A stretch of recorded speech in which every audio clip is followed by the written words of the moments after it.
Another man done gone. Another man done gone from the county from another. It's Jax. What up, Dollars? Let's go. Martin Luther had a dream, but Freddy Krueger had a Ruger. Ex-Malcolm out the picture, so now we back to the future. Now we back to these losers embracing death like they used to. Poking out they chest, but listen, son, now you leaking that future. So who's the shooter? Is it your man? Or was it a fan? Or was it a stand? I would beg to differ. In hindsight, I bet you he say he was not a nigga. Plus Biggie Smalls was just minding his business, yo. Smoking an Optimo. Somebody got to drop the homie Biggie has got to go. And they couldn't stop it, no, I wish that they could. Yeah, the world needs change, but man, I wish that we would. So why the long frown? A man harmed from a 4 pound. His blood ripples on the floor from the war sound. His mama sitting at the wake, hoping the Lord's found. Another dead, another gone now. Damn. Another man done gone. Another man done gone from the county from another.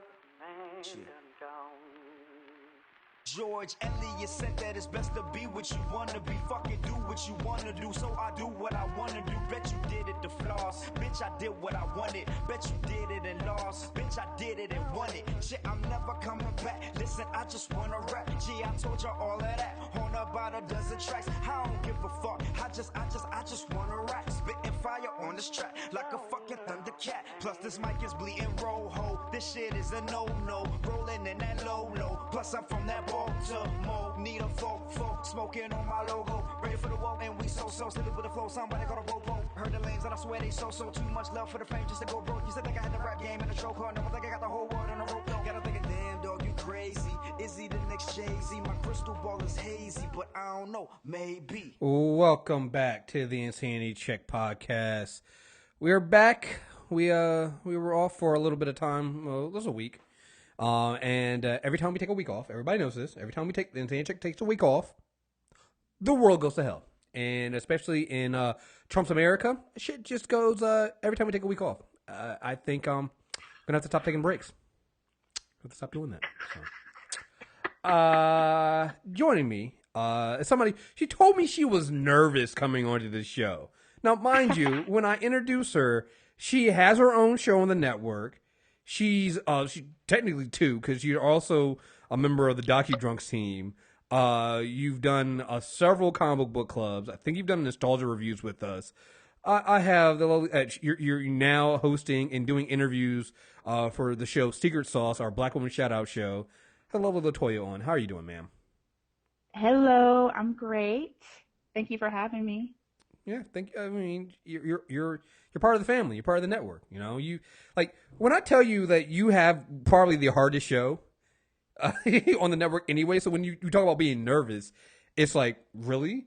You have to go out there and like it's hard for me to get guests, not to get guests, but to motivate myself to make sure. Okay, I got guests for the next 2 weeks of Insanity Checks, but what about the 2 weeks after that? I got to kind of contact people, organize, get the schedule together, and do all this stuff so we can record for 2 hours and stuff like that, right? Even with like comic book clubs and nostalgia reviews, I have to do that, but it's still not that bad. It's still pretty. You're out here interviewing women, business women, black business women who have busy schedules, and you got to coordinate all that. You're doing these little short interviews with them, and then you tell me how you want the episodes put together. You record your own little separate parts of it and stuff like that. Like, you do a lot, ma'am. And that's on top of then watching documentaries for Docu-Drunks, and if you're going to do comic book clubs or nostalgia reviews, reading and watching those shows, like, ma'am, you're a veteran. You're a vet. I will say the coordination is probably the hardest part, but I love talking to these women so much that it's cool. I'm cool with it. So, yeah, I've had fun. I've had a good time doing the show. I really appreciate being able to do it, on the network. Yeah, I mean, it's I remember when I started doing and you were sending me things. Like I don't know if people know this. When I was doing those Black Woman Shoutouts last year, before we started doing the free promotion and things like that, Latoya was the one that was sending me the Black Women to shout out. Like, you were the one that were emailing me every week. You would give me a list of some black women, and you would do some research on them, and I would read that on air. That was all you. You know, I would just sit back and, you know, have to read them and stuff like that. And, yeah, and like I said, even now, you're the one that contacts the women.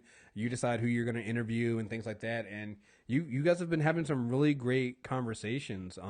What's one of the fun, you know, the most interesting conversations you've had so far? You've done 3 episodes now.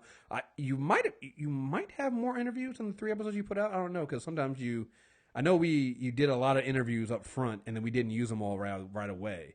So, but what's been your most interesting conversation or the interview you did that maybe you learned something you didn't think about, you know, you weren't thinking about before? Oh, I've had quite a few of them. Yeah, I stack up interviews. First of all, I have to, because, you know, I still work and I got to figure out how to get these women interviews. Plus, I got to figure out how to put my stuff in there. So, yeah, I definitely stack. But that's how I am able to do the episodes the way I want them. As far as interviews that I've loved so far, I've had a lot of fun. Brooke, she's the one that wrote the book. Yes, I remember Brooke emailed me about that. I was like, you know what? She emailed me, and I was like, you know what? I know somebody who can. This would be perfect for something that we were planning on doing. Like, she emailed me right at the right time. Me and you were discussing, you know, your show and what you were doing. I was like, you know what, Brooke? Let me put you in contact with somebody that I think is going to help you out with that. You know, so yeah, that was a great. That was just a really great discussion about her book, which was based back in, you know, the 1800s and the beginning of slavery, and then what's going on today. We were able to kind of juxtapose it. That was a really good conversation. I met some fantastic business owners. One of the first people that I talked to was a voiceover artist, Danielle McCrae. Yeah. And that was a lot of fun, just hearing her going in and out of voices. It just, to be able to talk to these women and hear the things that they're doing that I've never even thought about is really blowing my mind. So I'm having a lot of fun with Secret Sauce. I hope everybody's liking it. Yeah, I mean, like I said, it's doing well. I mean, like all of our shows do well on the network, but yeah, I mean, and when you think about the fact that new shows, sometimes it takes a while for them to grip, and that's why I like using the network already existing, and we already have a fan base there. We can throw these new shows on there. We can introduce them to new voices that aren't me. Like, you guys don't understand how excited I am to be doing producer stuff and have shows on the network where I have nothing to do. I have no, you know, I don't tell Latoya who to interview, what to interview. I literally set up a forward on the BW business thing. So anytime a black woman emails us, it gets forwarded. And so she can decide who she's want to interview, who she wants to talk to. Anytime somebody hits me, I was like, "Oh, that was a really," and they hit me on the Insanity Report Twitter account. I'm like, "Oh, that's not me though. I want you guys to know this is not me. This is all of her doing this, and it's great." And yeah, I mean, even before you started doing the show and actually started getting the women on and talking to them, when I go through my emails, like today, I have somebody who's a fashion designer. Because again, I'm catching up on emails because I think even this email was sent back in April, and I'm reading like what some of these, you know, women are doing, and they're black women, and you know, you always hear about how, you know, us black people, we need to be a CEO and we need to do this, and I'm like, I'm getting all these emails from black women, and the spectrum of what they're doing, book writers, voiceover, fashion designers, hairstylists, makeup. You know, game designers. We've had several that have made games, whether it's, you know, tabletop games, board games, card games. Like, there's so many different things going on here, and they're all black women.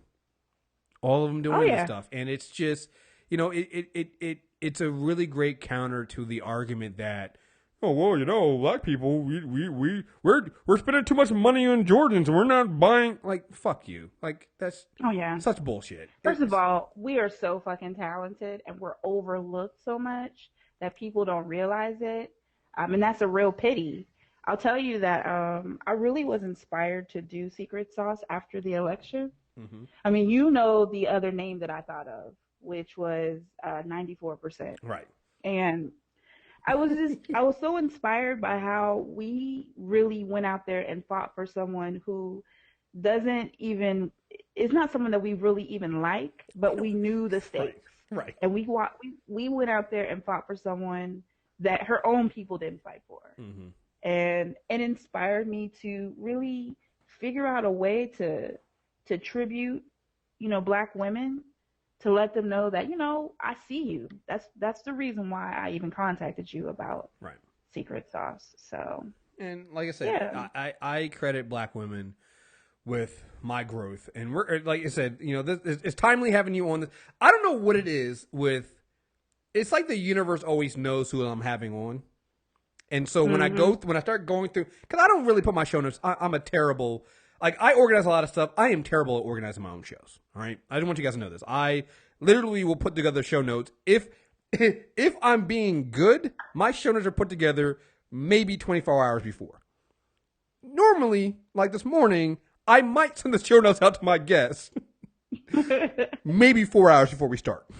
Okay, like when I compare this to something like Leslie and Drew over at Interracial John, who will email me like 24 to 48 hours, and they have a nice little form email with a this is what we're gonna do, and these are the topics, and at this segment we're gonna do this and this, and I'm like, man, you guys are really professional. And then when I get on, they're always like, oh, Lord, always like, yeah, and this is Kriss here, and he's just so professional. I'm like, you guys are the one that had the email with the list, and like, I know exactly what I'm talking about. Like, my guests come on, and it's like, hey, what we're gonna talk about today? Man, I don't even know, man. We're gonna figure it out, so.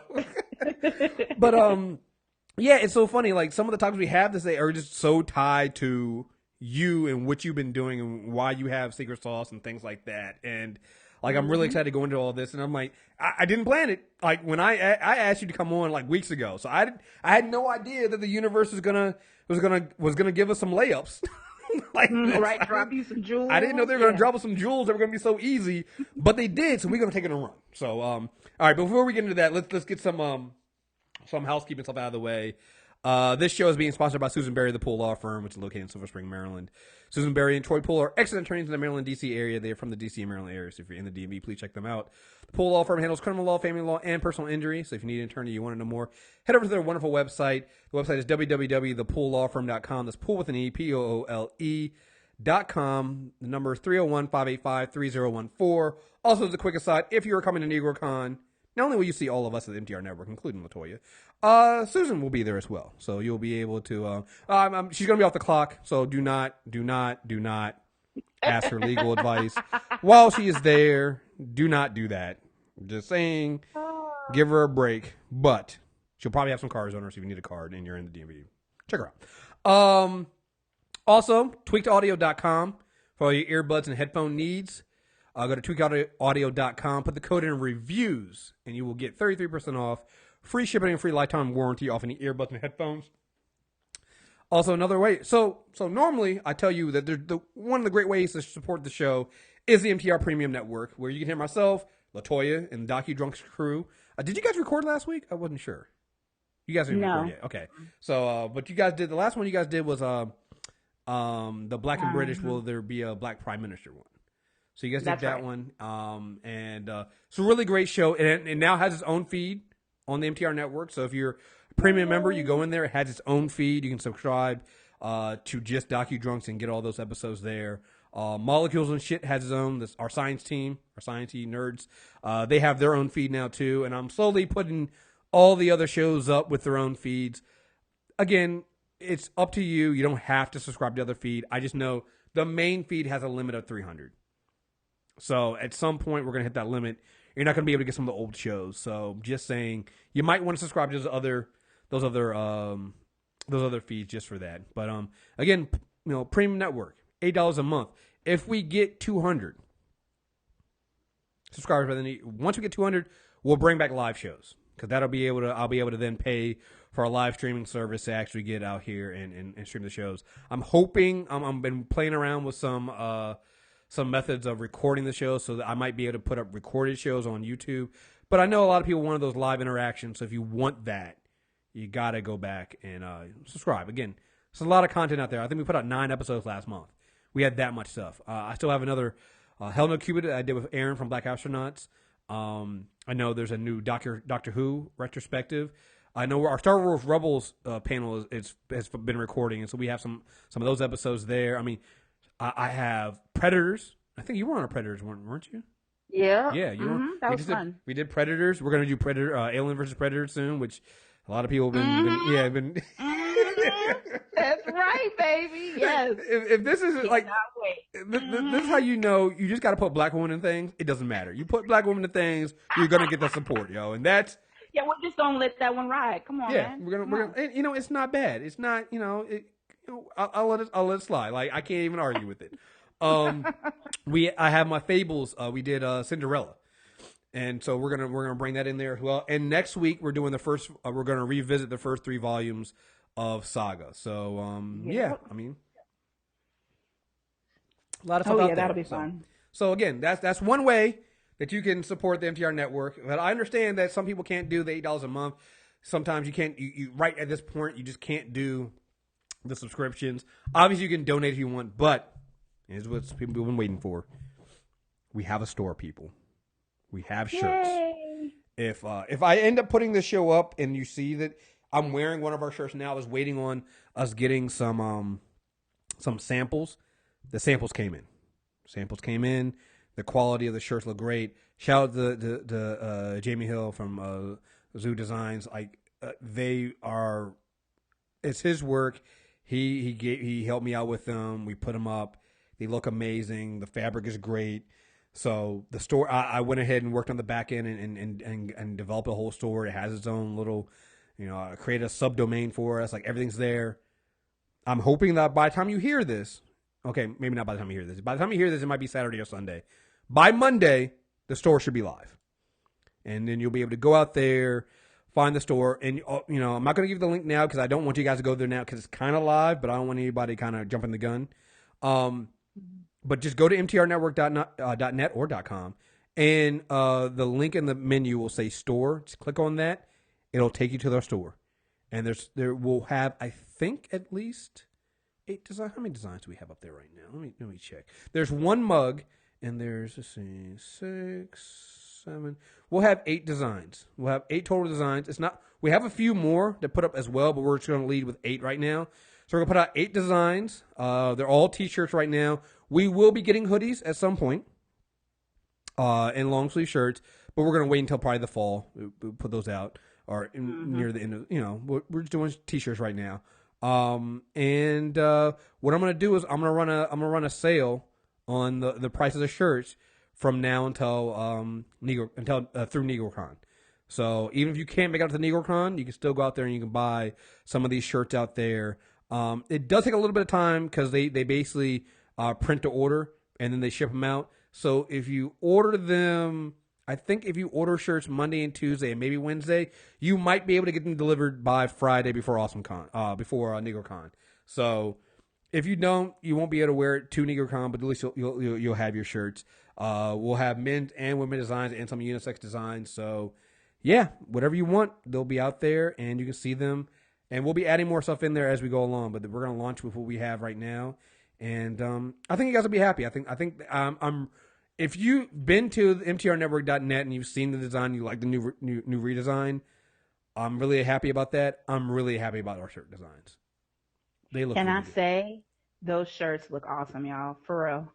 There's one for black women and the one that Kriss is wearing. Those are dope. So yeah, you should check it out. Yeah, we have a MTR Network and the NWO logo kind of look from WWE. Yeah, I mean there's some really dope ones out there. I think you guys are gonna like them.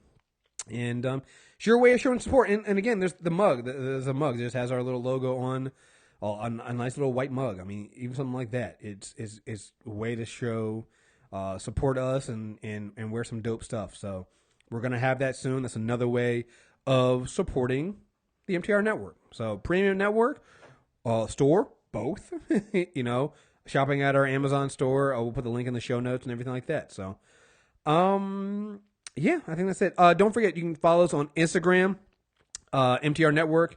Also we got our YouTube channel, MTR Network, there as well. And join the groups. I've linked the group and the page together now, so they're kind of one and the same. MTR Network. We be having fun in the group, man. We're getting more and more people. I mean, more and more people starting to slowly find the group, and we have fun in there, guys. There's no politics talk. I don't post insanity checks in there, but we do.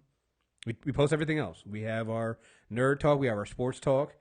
We posted the Black woman shoutouts because I don't consider that politics. I consider that just good blackness. And so that's out there. So everything else, like I said, we talk about everything else, but the politics, everything but the insanity chick. Because honestly, fuck Trump, and I don't need Trump infecting my group. So we need to have some happy black people time, yo. No turds allowed. Yeah, no turds allowed. So, yeah. So I think that's it. So, all right, let's get into some of these topics right now. Happy Wonder Woman weekend. It's Wonder Woman's out, is doing really well. We have I've wrote a review for it.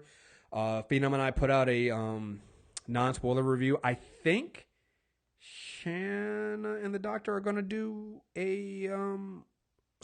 do their own review on it as well, and then we're going to have a spoiler review on this. So, did you see it yet? I have not, but I have plans to see it tomorrow. I'm so excited. And I was waiting on you and Phenom, and of course, Rod and Karen, to give me your opinion. So I'm even more excited that you guys liked it. Yeah. I can't wait. You know, we get a lot of... Hold on, I'm getting a little bit of echo real quick. What's going on with that? I think it's gone now. Yeah, it's gone. Oh, no, it's still there. I don't know what's going on. That's weird. We were doing so well. Yeah, hold on real quick. I'm gonna. There we go. Is that better? Yeah, it's a little bit better. All right. Yeah, we've been talking about. Like, I'm feeling like I'm hearing. Do you have the? Mute my mic. Hold on. No. Yeah, you have the headset on. No, you're good. All right, cool. Sorry. I don't know what's going on. I can hear myself kind of in the background a little bit. With that, I'm not sure what's going on with that. It's weird. You know, every now and then it happens like that. I don't know what's going on. Hold on. Let me see. Anyway, I know it drives you nuts though. It kind of just a little bit. Just you hear yourself in the background, but it's fine. Yeah, but it's been a rough road for DC. It just has. And you know, people will be like, "You guys just hate DC." It's like, no, if they make bad movies, they make bad movies. I mean, that's it. That's it. There's no other thing to it. You know, if it's a bad movie, it's a bad movie. That's it. Wonder Woman has its flaws. It's still a good movie. You know, and considering like one of the flaws I said in the movie, and Phenom and I talked about this, is some of the CG towards the end. They have like almost all CG fight. It gets kind of. You can tell it's CG. It's kind of bad. But then I had to tell myself, well, you also guys didn't give the same budget you gave some of your other films. Which is crazy to me. Yeah. Just out of sheer success, the want for success. Why wouldn't you invest the money? Okay. I believe Superman got $225 million. Wonder Woman got 150. And I've been seeing this. I've been seeing it told this way. Like even on success, like they're right now they're tracking it at 95 million. I still think it's going to do over 100 million because of just the positivity is getting, the historic nature of the character, and the fact that women of all colors have been waiting to see a woman character get treated with respect on, like, just the historic nature behind this. I'm like, it's going to do over 100 million. But when you see the articles written, it's like, yeah, Patty Jenkins' film is going to do 95 million, which is the most that any opening for any female director before it's done. And I'm like, it's been bothering me seeing that, because while that's probably true, think about how stupid that sounds. Like, this is the best film that DC has done since the Nolan trilogy. Yet you're saying that it shouldn't do better than the movies they did before. It shouldn't do better than Superman. It shouldn't do better than Batman vs Superman. And it shouldn't do better than Suicide Squad. Like, that doesn't make any sense to me. And it's like, it's because she's a woman you put these limitations on what she should be able to do, and I'm like, that is just ridiculous. Like, it's just it bothers me so much to see that, because to me, this is a franchise that if Deadpool can do $130 million in February on an R rating, I don't see why Wonder Woman can't do the same. And should do better, to be honest. Right. When I watched that Batman versus Superman movie, she was the best part of it. She was the only thing that made me want to watch it again, was just for her parts. So for them not to put the money into her, right, it's very disappointing. Right. And honestly, when I hear you and D-Palm talk about DC, I never think that you guys are on some, we don't want DC to win. I feel like y'all want DC to win, so that Marvel and DC are putting out some great stuff. And it's just super disappointing that just in the CGI arena, just with CGI, they couldn't get that right. Right. I mean, it's, and again, they do the best they can. Like, and this is why I didn't hold it against the movie. It's like, I'm not going to hold 5 minutes against an entire 2 hour and 21 minute movie. Right. And they do and it's not bad, but it's like, you never felt that way when you watch Man of Steel, and it was like, oh, because you guys put $200 million behind Man of Steel. You guys didn't do that with Wonder Woman, and they did the best they could with the budget. You know, they made that budget stretch and they made it work, because there are other scenes, like there's like 3 big action scenes in this movie, and they nailed 2 out of 3 of them, and that last one is just and it's because of, well, you guys didn't give it the credit it should. Now, it's like Patty Jenkins had to, and one of them had to prove themselves. And I guarantee you, next film, they'll get more money. And people will go, well, that's how it normally goes. I'm like, no, not really. No, it's not. You know, usually the budget is usually determined by the popularity and size of the character. And come on, you guys gave $200 million to Green Lantern. Come on, sir. That flopped. I mean, come on. It's not the same. And so, you know, we were just talking about this on the Nerd Off with Rod yesterday. We had an old school Nerd Off with just me and Rod. I see some of these articles going, you know, WB's gamble is paying off with Patty Jenkins and giving a relatively unknown Patty Jenkins $150 million to make Wonder Woman. I'm like, motherfucker, she's award winning before Wonder Woman. Like, she directed Charlize Theron in Monster. I believe I'm not sure if she wrote that or not, but it's like, she has credentials. You know who doesn't have credentials? You know who didn't have credentials when they were given a lot of money to make a movie? Joss Whedon. Yep. You know who didn't have credentials? James Gunn. Yep. James Gunn got 2 sequels for his films before the film that preceded them came out. He got Volume 2. He got a sequel for Guardians of the Galaxy the first time before the first Guardians of the Galaxy dropped. And Guardians of the Galaxy was Marvel's biggest risk, because a talking tree and a talking raccoon, all right? And nobody was the Guardians of the Galaxy more. They gave him the sequel for that movie before it premiered. Same thing happened with Volume 3. He's doing Volume 3. They announced he was coming back for Volume 3 before Volume 2 dropped. It's like, why is it that Patty Jenkins is a gamble, but this isn't? Go ahead. Oh, no, go ahead. No, go ahead. Oh, no, I was going to say, like, okay, so I'm one of those people that you kind of talk about sometimes who only knows of these characters from TV, right? So I only know of Wonder Woman through the Justice League cartoons, because when I grew up in Alaska. We didn't have access to comic books. So my only way of knowing who Wonder Woman is by watching those cartoons. And I'm saying all this for a reason. I know that Wonder Woman is just as important character as Superman and Batman. Like, none of them are any more important than the other to me. She's always been a really integral character. For them to treat her any less is infuriating to me, just based on the fact that she's a woman. And I would think, when I watched Batman versus Superman, I thought that, because she was the best part of it, I thought that maybe they would put more money into it on the backside, but they didn't even do that. They specifically said that they did not market it the same. Like, I had people try to tell me, so no, the marketing is the same. And I'm like, no, DC admitted they marketed it differently. Come on. Like, it's ridiculous. I mean, at this point, I see nothing but Wonder Woman. I mean, she's everywhere for me, you know, in my nerd shows, on my magazine covers. You know, she pops up in things that I do, you know, when I'm looking up women stuff on the internet, she pops up there. So she's everywhere now. But what, 3 weeks ago, there was nothing out there. Well, she's a hit now. Yeah, so she's proven herself to be good enough to get that now. I played this game with Radish today. I was like, you know, people always talk about Patty Jenkins is a giver. You know, nobody really knows. Hey, somebody tried to tell me, it's like, well, you know, Patty Jenkins isn't really known. What about other people? I mean, can you give me some examples? Here's the game you play with anybody plays that tries to say that shit to you. It's a really simple game. Just ask them a simple question. Ask them who the director for Spider-Man: Homecoming is. And say, I'll wait. Ask them who that is, and ask them what he's done.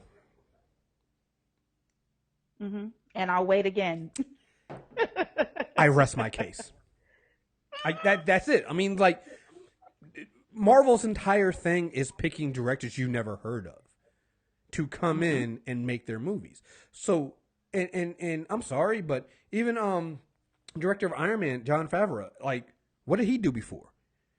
And that was a huge gamble because that's literally Marvel staking everything they had on Iron Man working out. Mm-hmm. Patty Jenkins doing Wonder Woman, picking any woman to do Wonder Woman, a Wonder Woman film after 40 fucking years, is the safest gamble of all time. Yeah. The safest movie of all time. You know? And then you stacked it up against her by making, 2.5 bad movies before then. Because I'm still a fan of Man of Steel, but Batman vs Superman and Suicide Squad were not good. So you stack it up against her, and then on top of that, then you don't promote. Like people are going, oh well, you don't promote 6 weeks out and blah blah blah. Listen, guys, I've seen now they've been promoting Spider-Man: Homecoming, which they've been doing that since 6 weeks out. You're also seeing with if you one of the marketing things that they did with and the entire time I was watching stuff for Wonder Woman, I never saw this. They did this marketing thing where some companies do that where they have integrated marketing. So like Bic is doing one right now with Transformers, and they also have one. Transformers also has one with Sonic, where this like the dude is trying to he's dressed like a Transformer. And he tries talking to a car, and he's Sonic. And another one with Bic was like, transform yourself, and stuff like that. Guardians of the Galaxy did it with Geico. We had the Geico Gecko with Baby Groot, and doing stuff like that. And also, they're still running the Guardians of the Galaxy DQ commercials, right? Mm-hmm. Where like the girls trying to polish Star-Lord, the box cut out of Star-Lord, and things like that. Like they're still doing that. Where was any of that kind of marketing for Wonder Woman? Oh, we get Think Thin bars. That's what we get. Yeah. And then it wasn't even like, there was nothing. There was no kind of integrated marketing like that for Wonder Woman. Every other big tentpole movie, though, this summer is getting that. But Wonder Woman didn't. And there's so many things that you can advertise with women. It's just so many opportunities lost. I saw somebody. I can't credit because I don't know who started it, but they were doing the fight like a girl hashtag with Wonder Woman stuff. That wasn't WB. That was fans. And I'm like, there's so many things you could do. There's so many things you could do. And I understand that people say what you want about Ronda Rousey. Nobody contacted Ronda Rousey or any of the MMA fighters out there to do any kind of like, are you fucking kidding me? Come on, man! Like this is a layup. It's a layup. And we're hungry for stuff like this. And despite all that, right? And despite all that, it's still going to do $100 million. So imagine what would have happened if you actually had pushed it. Imagine if you, because here's the thing: a lot of people also think, and this is how I originally thought too. Before I started going, oh no, this is sexism. The lack of marketing meant that they weren't confident in it and that it wasn't good. That's how people think about things. If you don't promote it, you think it's not good. Like, you know what? Here's the thing. They did some marketing for Pirates of the Caribbean, but not a lot. Because, you know why? It wasn't good.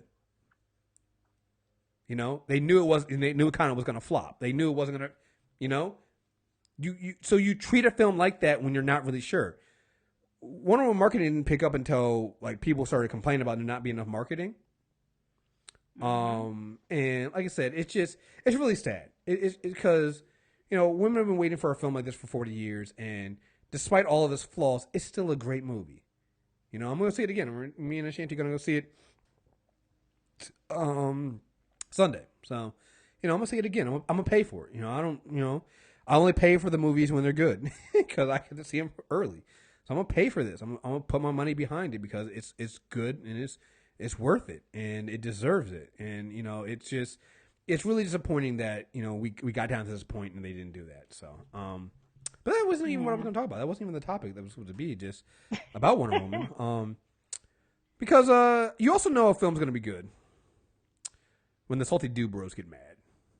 Mm-hmm. And the Salty Dude Bros have been mad about Wonder Woman because I believe it's the Austin Alamo Draft House, which I'm really mad that we don't have an Alamo Draft House close enough to me.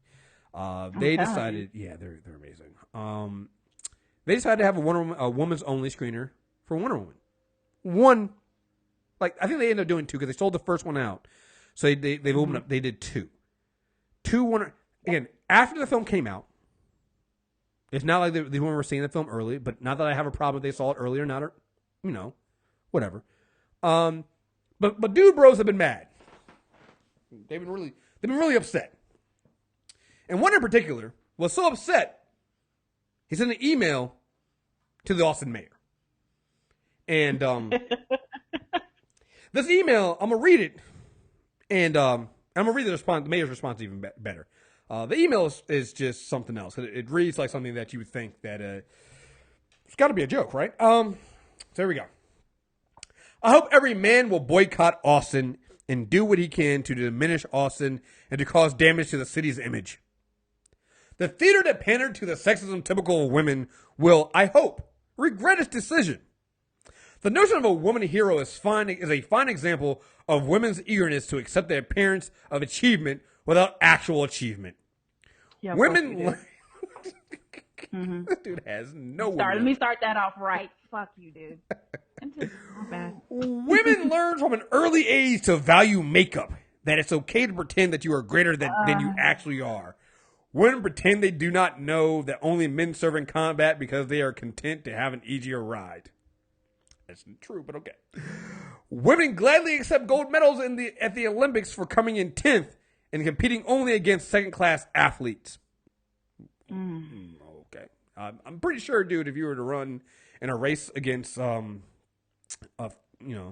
female sprinter, name one. You would get your ass kicked. It just wouldn't be close. Like they're still athletes, and you are not an athlete. You are a dude behind a keyboard. Name something invented by a woman. Achievements by the second-rate gender pale in comparison to virtually everything great in human history was accomplished by men, not women. If Austin doesn't host a men-only counter event, I will never visit Austin and will welcome its deterioration on. Here's the thing. I went to Austin one time for a vacation, and I honestly, be honest, it was the worst vacation I ever had. Hey, listen, you live in Austin, it's fine, but Austin is not something that I would want to visit anyway. So you telling me that you're not going to visit Austin makes you like, okay, so you're not going to visit South Dakota? All right, dude, why would you go to South Dakota? All right, cool. I will never forget that Austin is best known for Charles Whitman. Who the fuck is that? Who the fuck cares? Okay. Does Austin stand for gender equality or for kissing up to women? Don't bother to respond. I already know the answer. I do not hate women. Your email says Sir, otherwise. yes, you do. Your Sir, email says otherwise. Stop that. Yes, you do. I hate their rampant hypocrisy and the hypocrisy of the women's movement. Women do not want gender equality. They want more for women. Like equal pay. Don't bother to respond because I'm sure your cowardice will generate nothing worth reading. Richard A. Amanduri. Hey, let me stop you there. Amanduri? So this motherfucker was brown? I can't imagine. Okay. Go ahead. Before I read the mayor's response, let me see if I can. Let me see if I can actually. Let me see if there's a. Oh wait, no, there's somebody has a fat. This guy's known enough that Heavy.com did a 5 fast facts you need to know. About this guy? Yeah, Richard Amaduri is a retired lawyer who lives near St. Louis and learned about the screening online. So he lives near St. Louis, Missouri. He told KVU TV. Let me see if there's actually a link to this because there is. We're gonna play this shit. Is a real life idiot. Yeah, he's brown. I mean, he's not like he got some brown in him. Well, is it him? Because I don't know if it's him or is it. Because it might be the mayor. It might be the mayor. You might be looking at the picture of the mayor. I don't know if they did an on-camera interview with this guy. So let's see. So he's never been to Austin, Texas, but this is why the outraged right is always bad at boycotting. They're always boycotting shit they were never doing anyway. So he's never been to Austin, but he's promising to never go to Austin. Well, motherfucker. I also guarantee you, if your job made you go to Austin, you're going to fucking Austin. And no one is crying any tears that you're not coming. Yeah, that's like, He wrote the mayor because he saw the story about an all-female screening online and felt that they were unnecessarily sexist. He said he wasn't going to read the mayor's response and hadn't done so yet, telling the TV station, "I don't know what the reason, that's response from the mayor. It may be signed by him or his name at the end. I don't pay attention." Again, this is how they do, right? They never come up with saying that they don't, you're not going to respond, but then when you do respond, they're not going to read it. Let's see. Is there anything more? No. I'm trying to see if they have any more facts. So they have more 5 facts, but I don't have anything else about this guy in particular. I do know that they're right. Before I read their mayor, let me read the mayor's response, and I'll get into the second part of this. So here goes the mayor's response. Dear Mr. Armenter, I'm writing to alert you that your email account has been hacked by an unfortunate and unusually hostile individual. Please remedy your account security right away, lest this person's uninformed and sexist rantings give you a bad name. After all, we men have to look out for each other. Can you imagine if someone thought that you didn't know women can serve in our combat units now without exclusion? What if somebody thought you didn't know that women invented medical syringes, life rafts, fire escapes, central and solar heating, a wartime communication system for controlling torpedoes that laid the technological foundations for everything from Wi-Fi to GPS and beer? And I hesitate to imagine how embarrassed you'd be if someone thought you were upset that a private business was realizing a business opportunity by reserving one screening this weekend for women to see a superhero movie.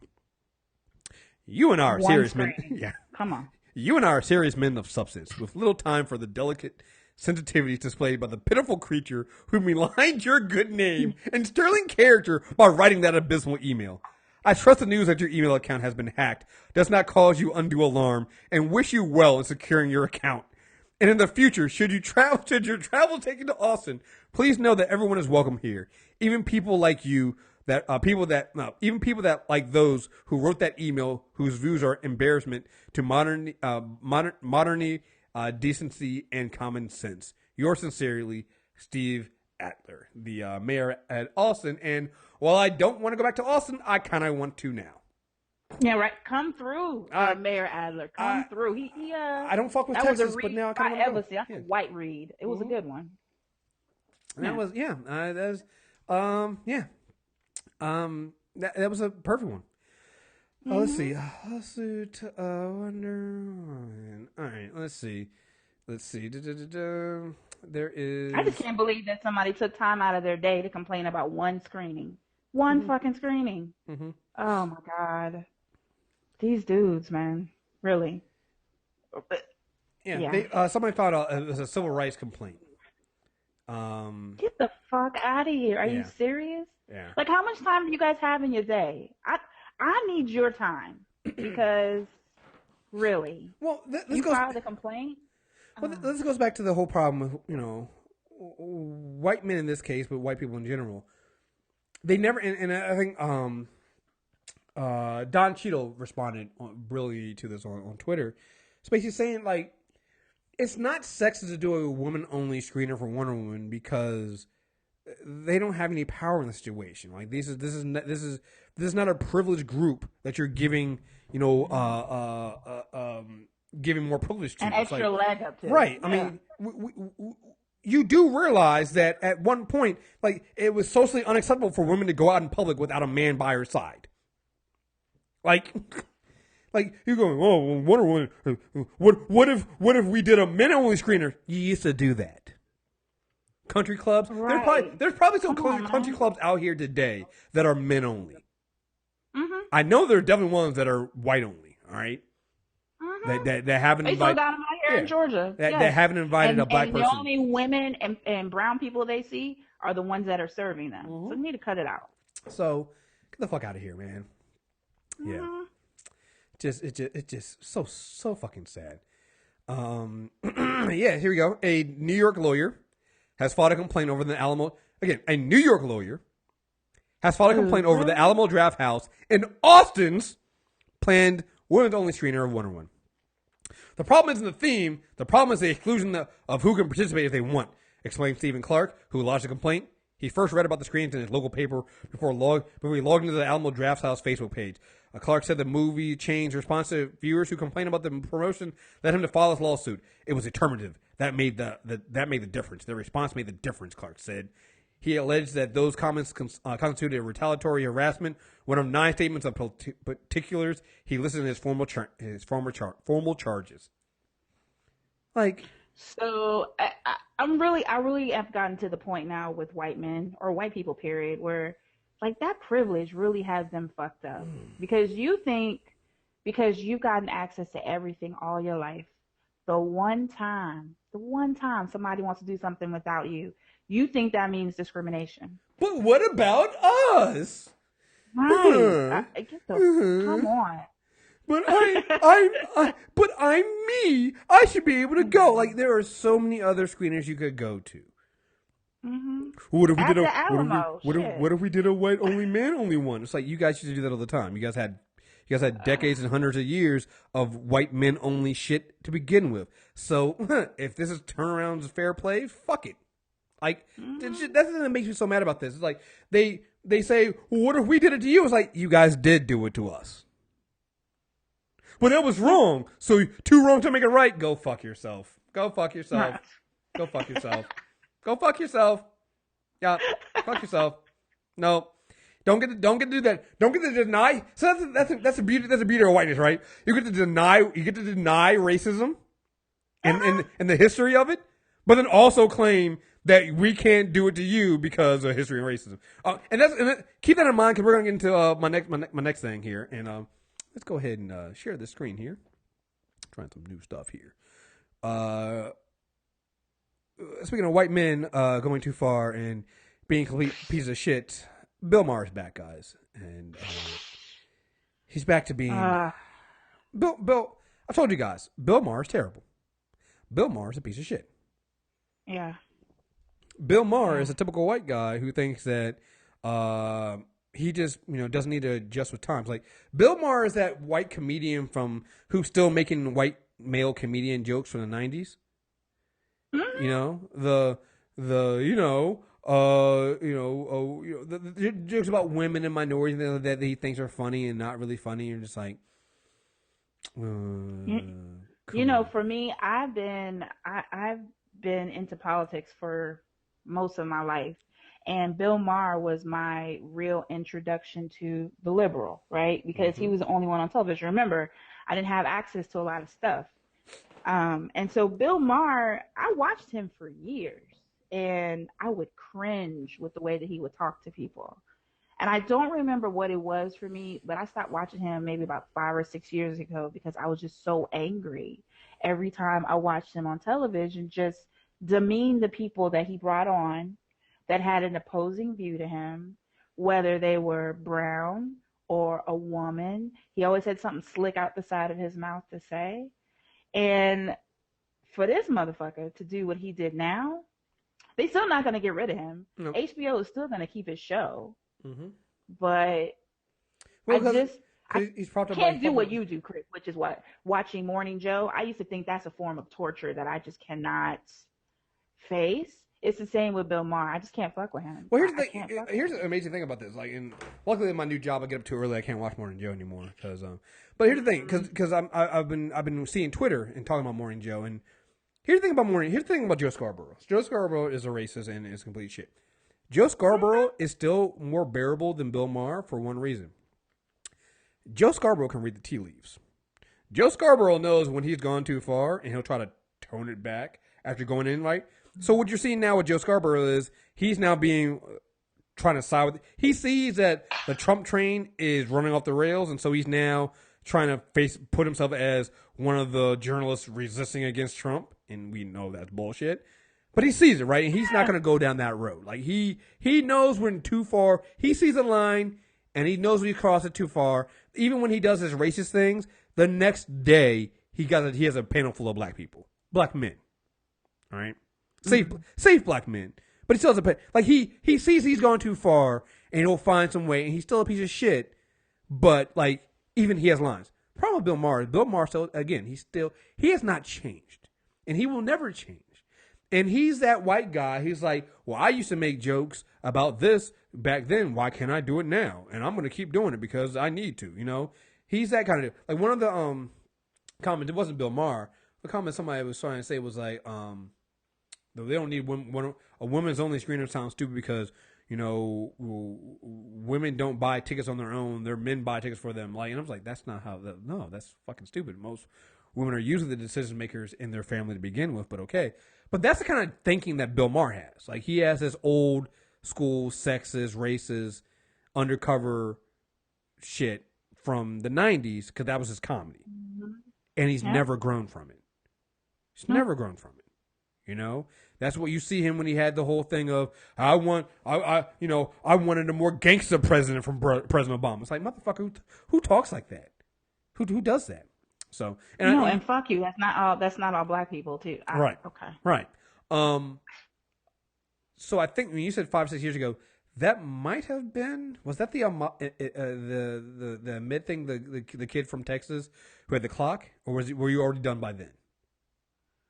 I think it was around the clock time. Yeah, because I remember that conversation. Because that was when you had this Muslim kid who brought a homemade clock to school and got arrested. And Bill Maher was like, well, no, they did the right thing. And he said this because the kid was Muslim. That's it. There was no other reason for him to say that. Only reason. Only reason. Say that the kid was probably just looking for attention and the kid should have known better and stuff like that. So, let me set this up now. All right, so this is what happened. And then last time we talked about Bill Maher on this show.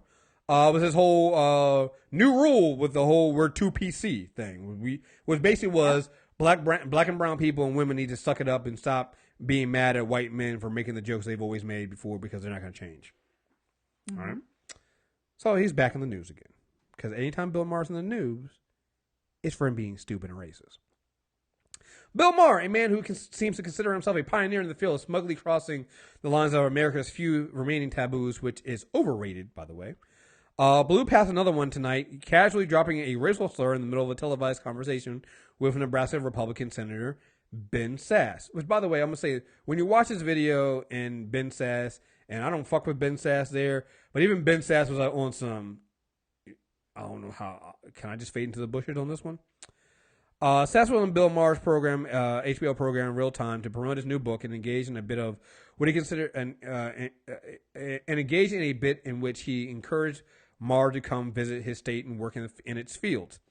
Maher responded, apparently off the cuff, with work in the fields, Senator, I'm a house nigga. So I'm going to go and play it because we have the audio.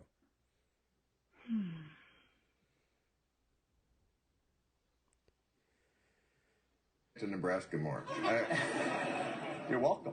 We'd love to have you work in the fields with us. Work in the fields? That's part of that. That's Senator. I'm a house nigga. No, it's a joke.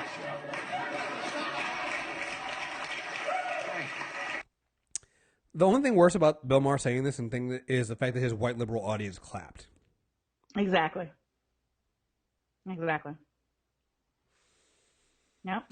I mean, the dude bros in the background. Come on. What? I mean, what's left, man? What is left? What left does Bill Maher have to do before people start like this is ridiculous? It's absolutely ridiculous. All right, this is a guy who's going to come out and say it was a joke. I'm gonna focus on joking. Here's the thing. I've heard white comedians drop the N-word in jokes. Huh?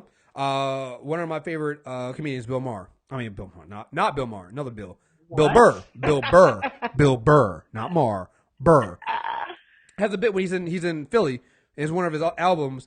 And he's talking about his racist grandmother, and at one point he's saying it as his racist grandmother, and he drops the N-word then, right? And actually the audience got mad at him, and he was like, "No, I'm not saying it myself. I'm saying that my grandmother said it, and she's a piece of shit for doing it." Like the context in which he does it is hilarious because you're like, "Oh no, your grandmother was your grandmother's racist." And that was the whole part of his bit was my grandmother is racist and she's gonna die soon and I can't wait because she's racist as fuck. Like, and it made sense. He was saying what his grandmother said to him. I believe when he was talking to him about when he brought his black girlfriend home, right? And she was just like, she was kind of beating around the bush, and then she finally came out and said it, and he was just like, yeah, that's when I knew my grandmother just had to go, right? And like that was in context. It worked, right? It makes sense. I can see it. I'm also one of the people that I admit that Tarantino is very problematic, and he uses the N-word way too much in his product. But it's still, even then, it's a movie. I'll allow it. What Bill Maher did here is none of that. Bill Maher knew up front that this is going to cause a shitstorm. He doesn't care. Because Bill Maher's whole thing is him being politically correct, not being politically correct, right? That's his whole thing is, oh, whoa, we're just too PC. He is no different. He's basically the less version of the alt-right. Richard Spencer, Milo, all of them, that's their Gamergate people. All of them, they say the same thing. They think everything's too PCs. The social justice warriors are making it too hard for us out here. That's Bill Maher's thing. It is. It's his thing. Hold on, because I didn't share my screen. I'm going to share this in case we can get the video going. Let me see. We can. Okay, I see it. That's the wrong one. So I'm getting. Oh wait, are we getting?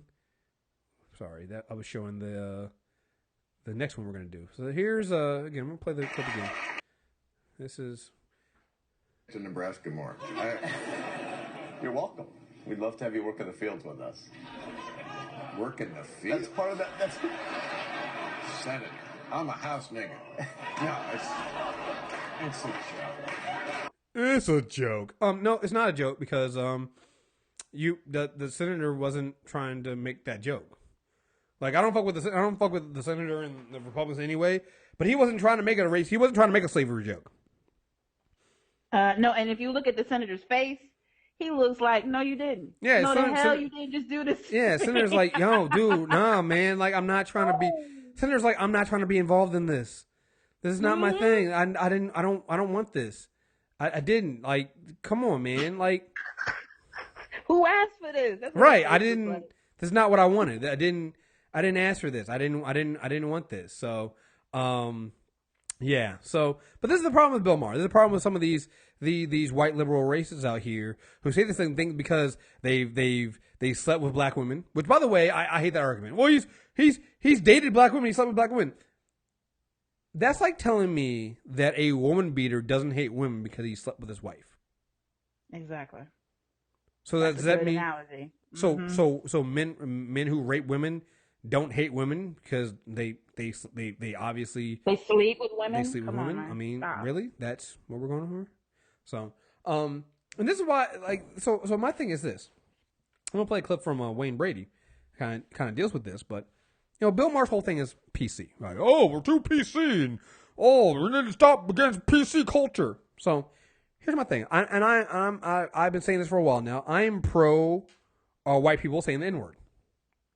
I am. I'm very. I think that we have too many rules, and we should just drop the rules and let's drop the PC nature and let white people say the N-word. And let's see what happens from there. And I believe that if we're gonna drop the PC culture, and let people just say what they think and do what they want and stuff like that, that means if a white person says the N-word like Bill Maher, and he says it, jokingly or whatever, near a black person or near me in particular, if I haul off and smack him in the fucking face, Bill Maher cannot then go and sue me or press charges because that would be PC culture. That would be giving. That would be politically correct. The politically correct thing would be to call the police and sue me for assault and put me in jail. So let's drop the PC culture all around. Then you can say the N-word, but if I haul off and smack you in the fucking face, you just gotta eat that. Mad. You gotta eat it, right? You gotta eat it. You gotta do that, right? So this is a convenient target. For example, Bill Maher. You know, this is person I don't fuck with. Mark Lamont Hill. He's interviewing Wayne Brady. Wayne Brady at one point does kind of make a transphobic joke in here at one point that it's 2013. I'm hoping that maybe he's learned from that, but we're going to let it slide for now. But his overall thing in here, let's go ahead and play this. I mean, when he was talking about Obama, right? Right. He raises he starts comparing you to comparing Obama to you as a way of saying he's not sufficiently black. That he would be a real black man and not a Wayne Brady. Right. Well, as folks saw online, this at Wayne Brady, which is my Twitter handle. Why did I say that? Oh, because I read it on the monitor. I said to Bill, and it was taken out of context at a certain point because of the ignorance. Bill Maher, I've always respected him. Yeah. Lord knows not everyone can pull off the brilliance that he showed in DC Cab. Well done. I was walking down the hall with you too, and you just good job. You should get into improv. I give him a try. Fingers crossed.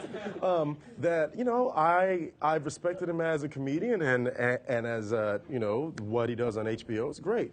When he starts to drag me in to use me as the cultural linchpin of his not black enough argument, that's bullshit. Right. Because Bill Maher's never walked in my shoes, nor any black man's shoes, and I've even said in the quote, just in the interview that I did about him, just because you've been with a black woman or two, and I've seen some of them, it's questionable if they were women, just because you've done that.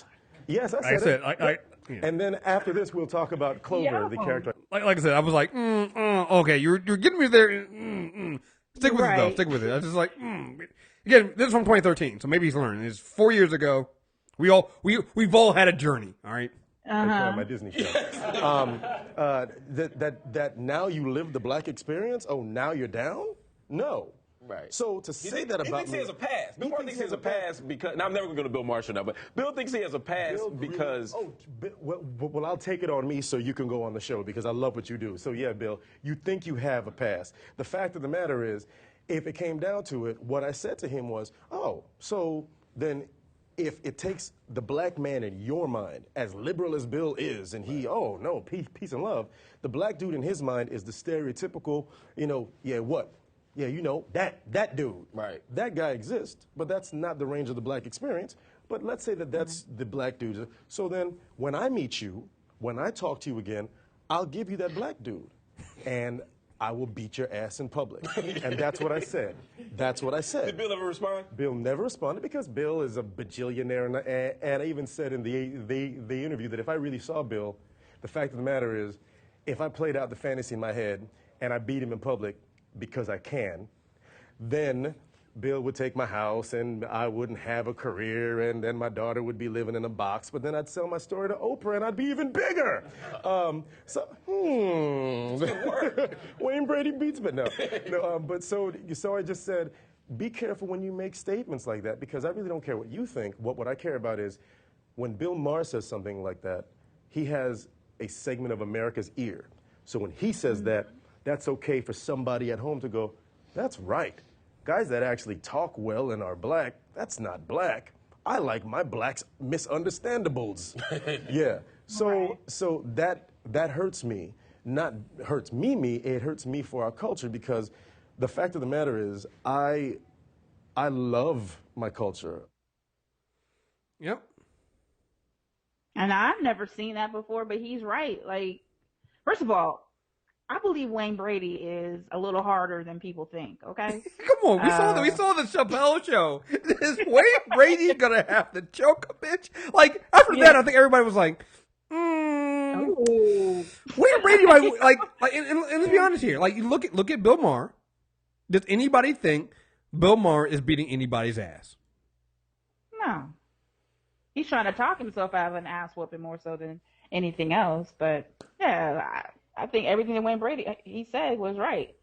And he perpetuating these stereotypes of what he thinks black people are is infuriating. And that's one of the reasons why I stopped watching, because that is what he wanted. He wanted caricatures, right? So like Cornel West, who comes on his show all the time, is a caricature, right? I mean, he's a joke to Bill Maher.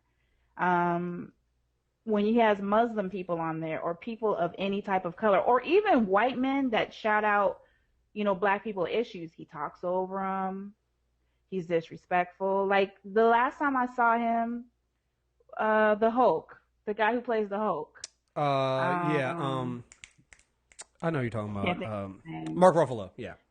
Mark Ruffalo. He went on there one time and was really speaking he was talking like he had some sense. Like I was literally like, oh, okay. I did not know the whole road like this. Yeah.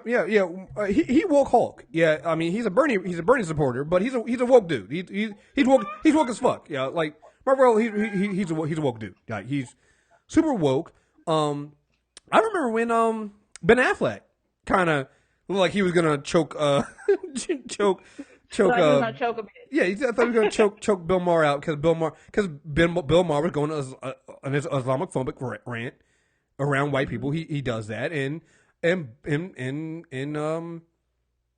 know, Ben Affleck was this doesn't make any sense. Like it's just, you know, Bill Maher he doesn't. He's another one of those white dudes that's never had his chin touched, and if he ever does, you're gonna notice a change in tone.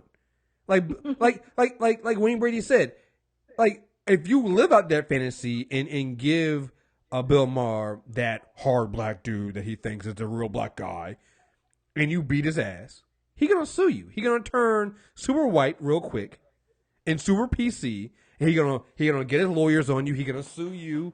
He's gonna take everything you have. He's gonna assault you, and he gonna get you for assault. He's gonna do all that stuff. He's gonna become the same person that he claims he's not. Exactly. You know, and it's just fucking. I'm fucking tired of this shit. But one of these days, somebody's gonna do that. Somebody's gonna touch his chin, and it's gonna be fucking hilarious. And I can't wait because I'm just tired of this shit. You know, you know he's playing this game because he thinks he's untouchable. And one day, somebody's gonna have someone with time and money. Is going to come out there and whoop his ass. Because Bill Maher can't fight. Bill Maher can't defend any of his shit behind him when he's not behind a camera, behind a mic. He can't defend any of that shit. You know, this is a guy who's questionable. And again, at this point, I'm hoping that black people, one, stop defending him, stop watching him, and stop going on to his show. Larry Wilmore Wilmore's been on there with Bill Maher. But Larry Wilmore had a better show. Same format, bringing on different guests, the same format as Real Time. It was a better show.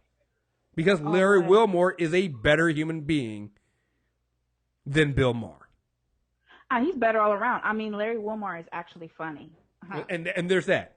There's that. Bill Maher ain't never been funny. People keep going. So... At what point do you stop saying Bill Maher's a comedian? Because when's the last time he did a comic album?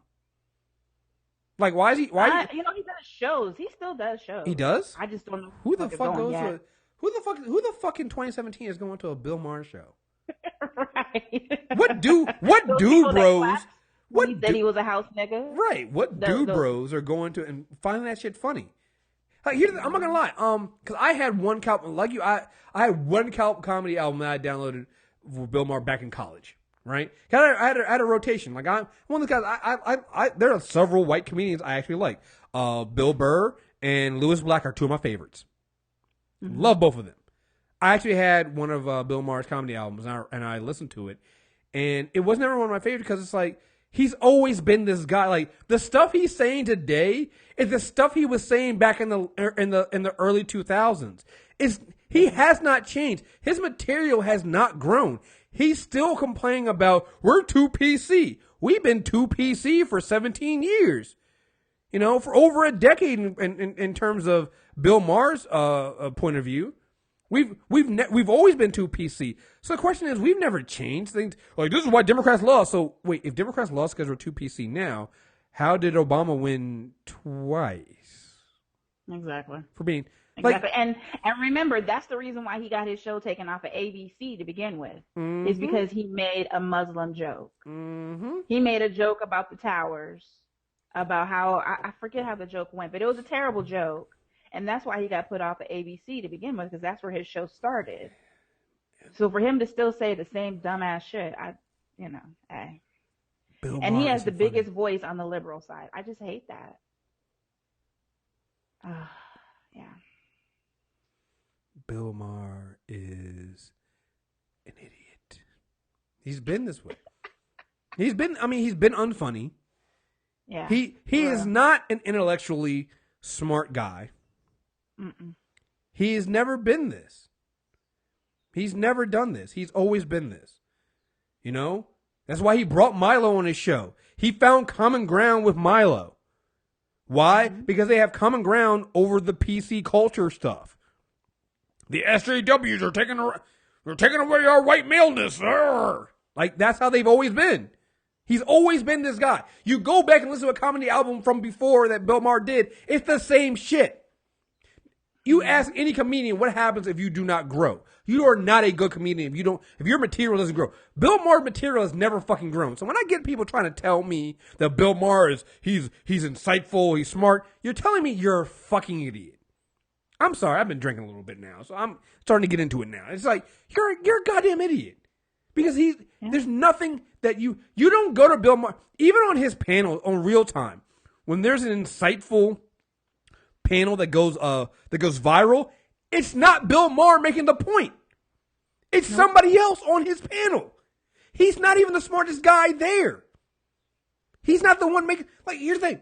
People are gonna hate me for this. Trevor Noah is better. Because when Daily Show things go viral, it's Trevor Noah making the point. It's not Bill Maher. When Bill Maher goes viral, it's usually because of something bad like this. Bill Maher says the N-word, or Bill Maher goes in on PC culture. It's usually something like that Bill Maher goes viral for. It's never for something insightful. Mm-mm. Nope. When you He's tell never me been anything that's insightful. I can't think of one thing that I went, oh wow, Bill, good point. I've never done that. Oh man, Chance I think was it? Yeah, Chance the Rapper just came out and said, "Please HBO, do not air another episode of Real Time with Bill Maher." Good for you, Chance. Chance is a good dude. I like Chance. Yeah, Chance is a good dude. Like that's one dude you just gotta root for it. And everything he does in life, you just gotta root for Chance. But like, he's not like Bill Maher has been the example of the mediocre white comedian from the 90s that somehow keeps going and somehow is still around. You know, who somehow it's just that mediocre whiteness that has never been good, that has never grown, that has never, adjusted their comedy to actually be good and be better. Like when people tell me, oh, well, I find him insightful. What has Bill Maher said that is insightful? That we're too PC? That black people shouldn't get mad at Justin Timberlake for his appropriation, that cultural appropriation is something that's made up that we shouldn't get mad about. That Native Americans shouldn't be upset at team names and their images being used as mascots for white teams. That is that what he's insightful about? Is that the brilliance of Bill Maher? Even when people go on some, well, he makes fun of Islam, but he likes it on all religions. No, it's fully on Islam. I know he's an atheist, but it's not all equal. You don't see him. You don't see him going in on Christians. Like there's way more to go on as an American. There's way more to go on Christians and be scared of Christians than it is Islam. White Christian terrorism. Whew, that's a problem in America. Mm-hmm. That's a huge problem in America. That's what scares us. You don't see Bill Maher going in on white Christian terrorism like he does Islam. You don't. Now, he is an atheist, so he will talk about Christian stuff, but he won't. He doesn't go on them like he does people who are Muslim. He views Islam particularly as a violent religion that preaches certain things, and that's why profiling and things like that are necessary. That is different from just being an atheist, He doesn't do that for white Christians. Hey, look, if you want to profile white Christians just as much as you profile Islam, hey, I think, hey, I'll hear that argument, but you're not making that argument. He doesn't make that, Right. So, just a piece of shit. So yeah, stop going on. Stop going on these guys. Stop doing that. Yeah, Reverend Al Sharpton says Bill Maher tried to normalize, sensitize, use the N-word while others demand HBO fire Maher. Oh God, but come on, Rilla. Oh. And you can tell that he really does think that he is okay with the brown community. He used nigga, not nigger. Yeah. I found that interesting too. I don't know. Okay, no. Anyone that's still go ahead. No, I'm gonna say anyone that's still watching Bill Maher at this point and thinking that they're getting something that they're missing is bananas. I could have gotten the same thing from the nightly show with Larry Wilmore. Yeah, we can get the same thing from Trevor Noah on the Daily Show. Same thing. I'm sorry, and not to, Al Sharpton is criticizing Bill Maher. Our liberal friend Bill Maher decided to get on television last night and sanitize and normalize the N-word. Just because Bill Maher is liberal and our friend you don't give him a pass. You must have one standard that's wrong. We're calling him out on it. You don't get a pass because we're friends. You cannot allow folks to act like there's anything funny in context about using that word. Exactly. That said, Al Sharpton is also part of the old guard, the NAACP, that try to bury the N-word, and they just think that black people shouldn't say it either. And to that I say, nigga, please. Yeah, I mean, he's part of that respectability politics part of things, but I still find value in his opinion. Yeah. Even though, he is not someone that I would necessarily listen to on a regular basis, there are some things that he really does do well for the community, and I appreciate him for that. I've gone from not having any time for Al Sharpton to, I think over the years, Al Sharpton has actually gotten a lot better. And you've seen him change. You've seen him come off of the respectability a little bit and become more aware, which at his age, I would say is rare. You normally don't see that. You don't normally see older men, black or white or any race, adjust. And so to see Al Sharpton come around on certain things is good. So, let's move on because we got a good hour and 15 minutes in already. Let's move on to something else that is just timely that we have here. Friend of the show, Joy Williams, was part of a group of women who sent. Let me see if I can find the link. I have it on the main screen. I'm trying to bring it onto my screen. They sent an email and not email. I think they did send a letter to the DNC, and they were talking about something that you were talking about too. About after the election, just like the one group that tried the hardest to stop Donald Trump was black women. 94% of black women voted for Hillary Clinton. And over the years, over the months since the election, you've seen the DNC cater to people like Bernie Sanders and the white working class, and we need to bridge the gap with Trump voters. And they, for all intents and purposes, they've abandoned minorities, but they particularly have abandoned black women. And black women they were tired of it. So I have so many opinions about this. Yeah. So they sent, there was an open letter sent, and let me see. How long is it? It might be too long to read, but I'm gonna read it. And I know again, Joy is one of the women that was signing on this. There were several women who signed this letter. Black women who signed this letter. There's an open letter they wrote to DNC Chairman Tom Perez. Black women have consistently shown up for the Democrats as a loyal voting bloc, demonstrating time and again that we are crucial to the protection of progressive policies such as economic security, affordable health care, and criminal justice reform. We have voted and organized our communities with little support or investment from the Democratic Party for voter mobilization efforts. Again, if you've heard Joy on this show, you've heard her talk about this. If you listen to her show, Sunday Civics, you know that Joy and the work she's done, and not just her, but all these black women who are proud Democrats, who have done all this work, have done this. We have shown how black women lead, yet the party's leadership from Washington to the state parties have few or no black women in leadership. More and more black women are running for office and winning elections with scant support from Democratic Party infrastructure. Like civil rights activist Fannie Lou Hamer, who testified in 1964 at the 1964 Democratic Convention, demanding blacks have a seat and voice within the party. We are sick and tired of being sick and tired. The Democratic Party has a real problem. The data reveals that black women voters are the very foundation to a winning coalition, yet most black voters feel that the Democratic Party takes them for granted. The party's foundation has a growing crack, and if not addressed quickly, the party will fall even further behind and ultimately fail in its quest to strengthen its political prospects. Investing in black women's political leadership is a solid return on investment, one that is rooted in facts and data. In recent years, black women have proven to be the most active voting demographic in the nation. In 2008 and 2012, 70% of eligible black women cast ballots, accounting for the highest voter turnout of any racial or gender group, proving that our voting power can and has determined elections. A closer look at the data shows that in 2012, Barack Obama won a re-election by 4.9 million votes. Black women cast a total of 11.4 million votes, providing the margin he needed to win. This past November, even with a clear lack of voter mobilization investment and a decrease in overall black turnout, 94% of black women voted to keep this country moving forward by casting ballots for Hillary Clinton. In addition, on November 8th, we saw important elected office gains. We saw important elected office gains by black women, despite the otherwise dismal defeat of the progressives during the election. The 115th Congress has 20 black women, the largest number in history. The group includes Kamala Harris, who is the second black woman to serve in the United States Senate, a body that hasn't had a black woman voice in 20 years.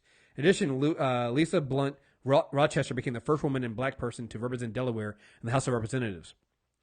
Black women also made important progressive wins in Minnesota, where Ahin Omar, I'm probably completely butchering her name, became the first Somali American Muslim elected in the state legislature.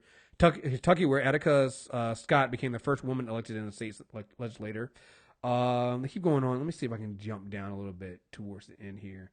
Okay, they start listing all the black women here. Like, obviously, and this is something we noticed in our election, black women won.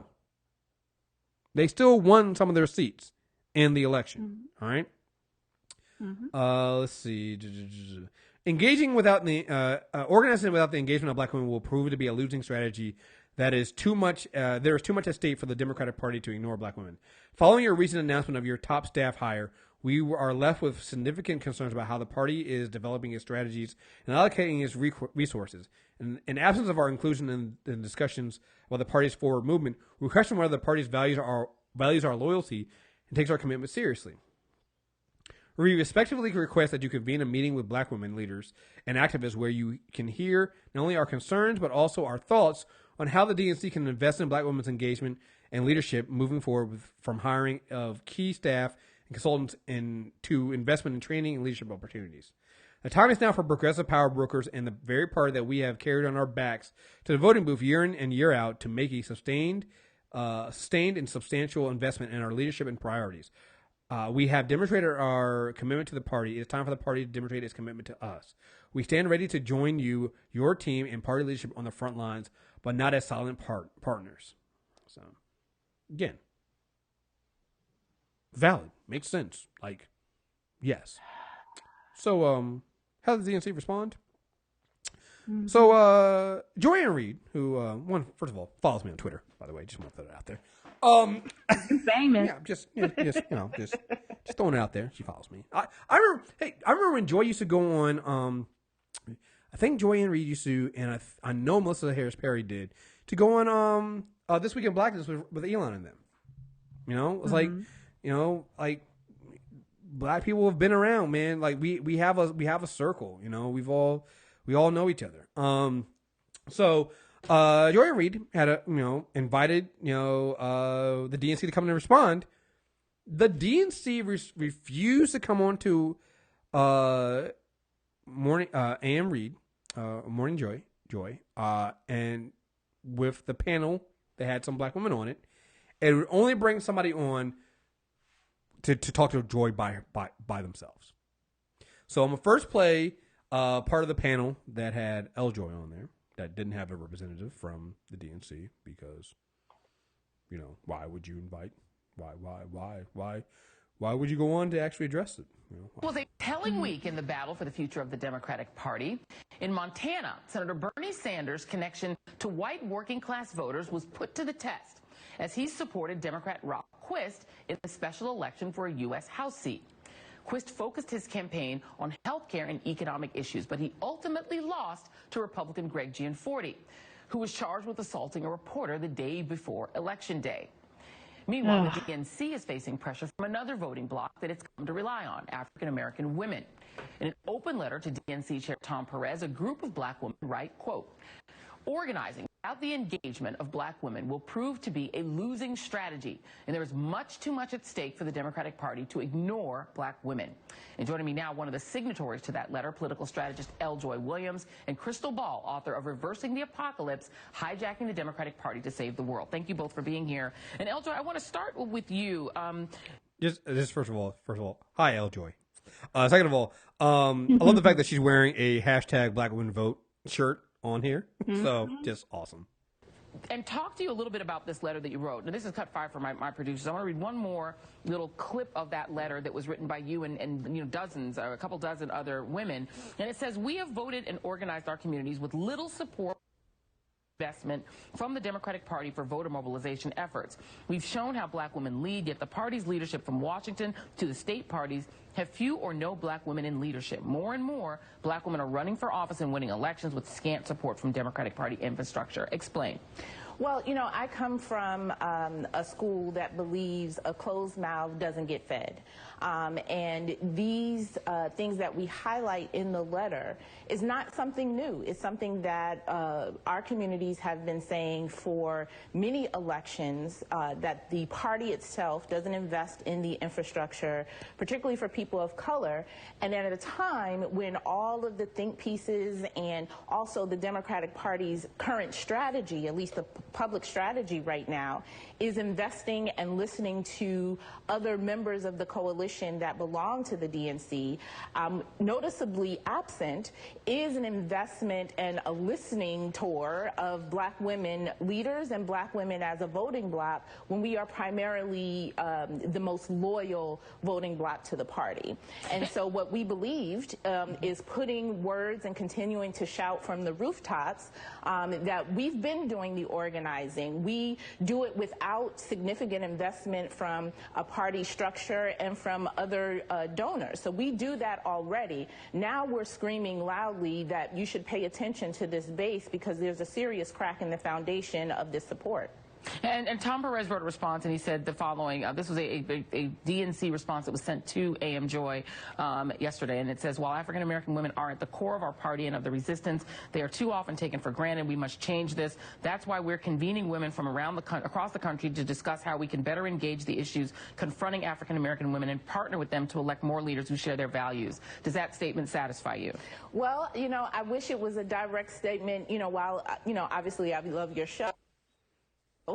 And it's a direct statement to the show. There wasn't this immediate response to even acknowledge the letter and the sentiment within it. And look, we're not looking for just the words, right? We're not looking for a press release response. And even in that response, it says we're listening to women. But our particular response, we are talking black. We said black women, you know, and that's what we want a response to, right? And that doesn't just mean hiring 1 or 2 people to be the face and at the party for black women. That's really, we're talking about a deep investment. So it's not only with hires, it's not only going, the party going into communities in October for November elections. We're talking about hiring people for strategy, hiring people and recruiting candidates. We're talking about at all levels of investment. And that's what's missing.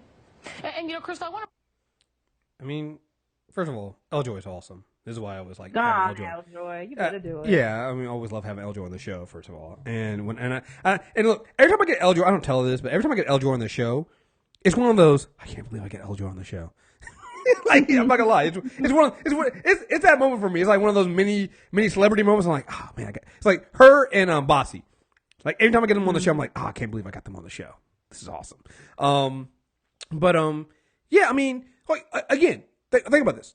The DNC, when Tom Perez responded, he responded to AM Joy, he responded to the show. He did not respond to the black woman who wrote the letter. Mm-hmm.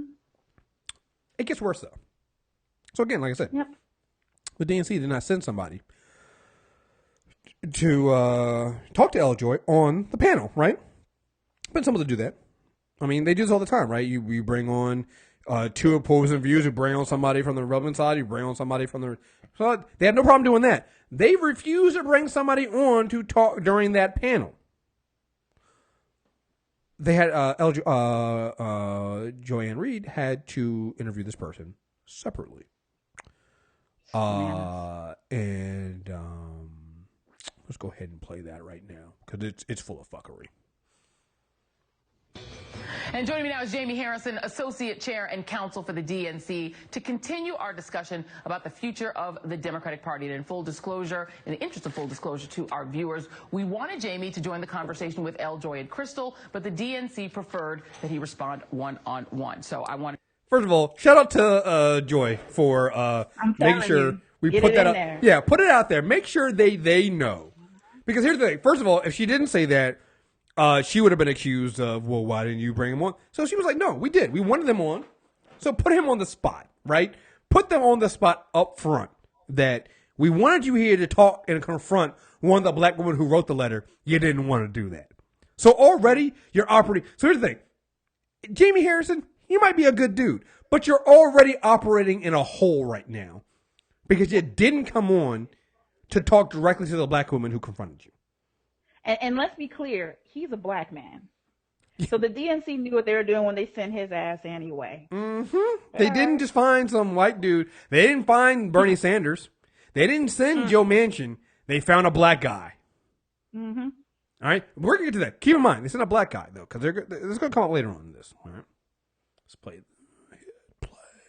To make sure that we are honest about that with our viewers. So, Jamie, let's talk about first, we'll do one and then two. Let's start with the concerns that were raised by L. Joy and the other women who wrote this letter, Glenda Carr and some other women who wrote to the DNC saying, we are the voters who are the most reliable to the party, and yet the party ignores black women when it comes, first of all, to putting women in leadership or putting people in leadership at the DNC. How do you respond? Well, Joy, listen, I agree with L. Joy in terms of the African-American women are the heart of the Democratic Party. I told that to all of the presidential candidates that came here to South Carolina, that if they wanted to win the presidency, then they had to make sure that African-American women were on their side. And at the DNC, you know, I believe in the philosophy of show, not tell, and that's something that Tom Perez has really been leaning into. So if you take a look of the staff in the DNC, and particularly the senior staff of the organization, Here where the fuckery really comes in. Just pay attention to what's going to happen right now. Right now, there are 4 out of probably, I think it's about 12 departments in the DNC are run by African-American women. And these are major departments. One of them is our COO, who's an African-American woman. The person who oversees our party's presidential process is an African-American woman. The woman who oversees our leadership office of all the vice chairs, the deputy chair, and the associate chair is an African-American woman. And right now, we're in the midst of interviewing for the political director position, and the top 2 candidates are African-American women. And so it's about showing and not telling. Now, I can't say that... All right. So here's my one question to that then. Showing, not telling. Then why the fuck did none of those black women you announced, why aren't they doing this interview? Imagine that. If the DNC doesn't have a black woman problem, you have all these black women in leadership positions, why aren't any of those black women doing this interview? Why do they go find a black man, to this interview instead of going to one of these black women and having her respond? Mansplaining, maybe? I mean, this is a layup. This is another layup. It's a Wonder Woman of layups. Yep. The Wonder Woman of layups. You get a black woman to respond. You put her on the panel. Like, here's the thing. First of all, you put her on. First of all, you don't respond by not going on to the panel with L. Joy. First of all right. Right. Already the optics are bad. You're already losing. But then you don't. Then you have a guy come on here. It's about showing, not telling.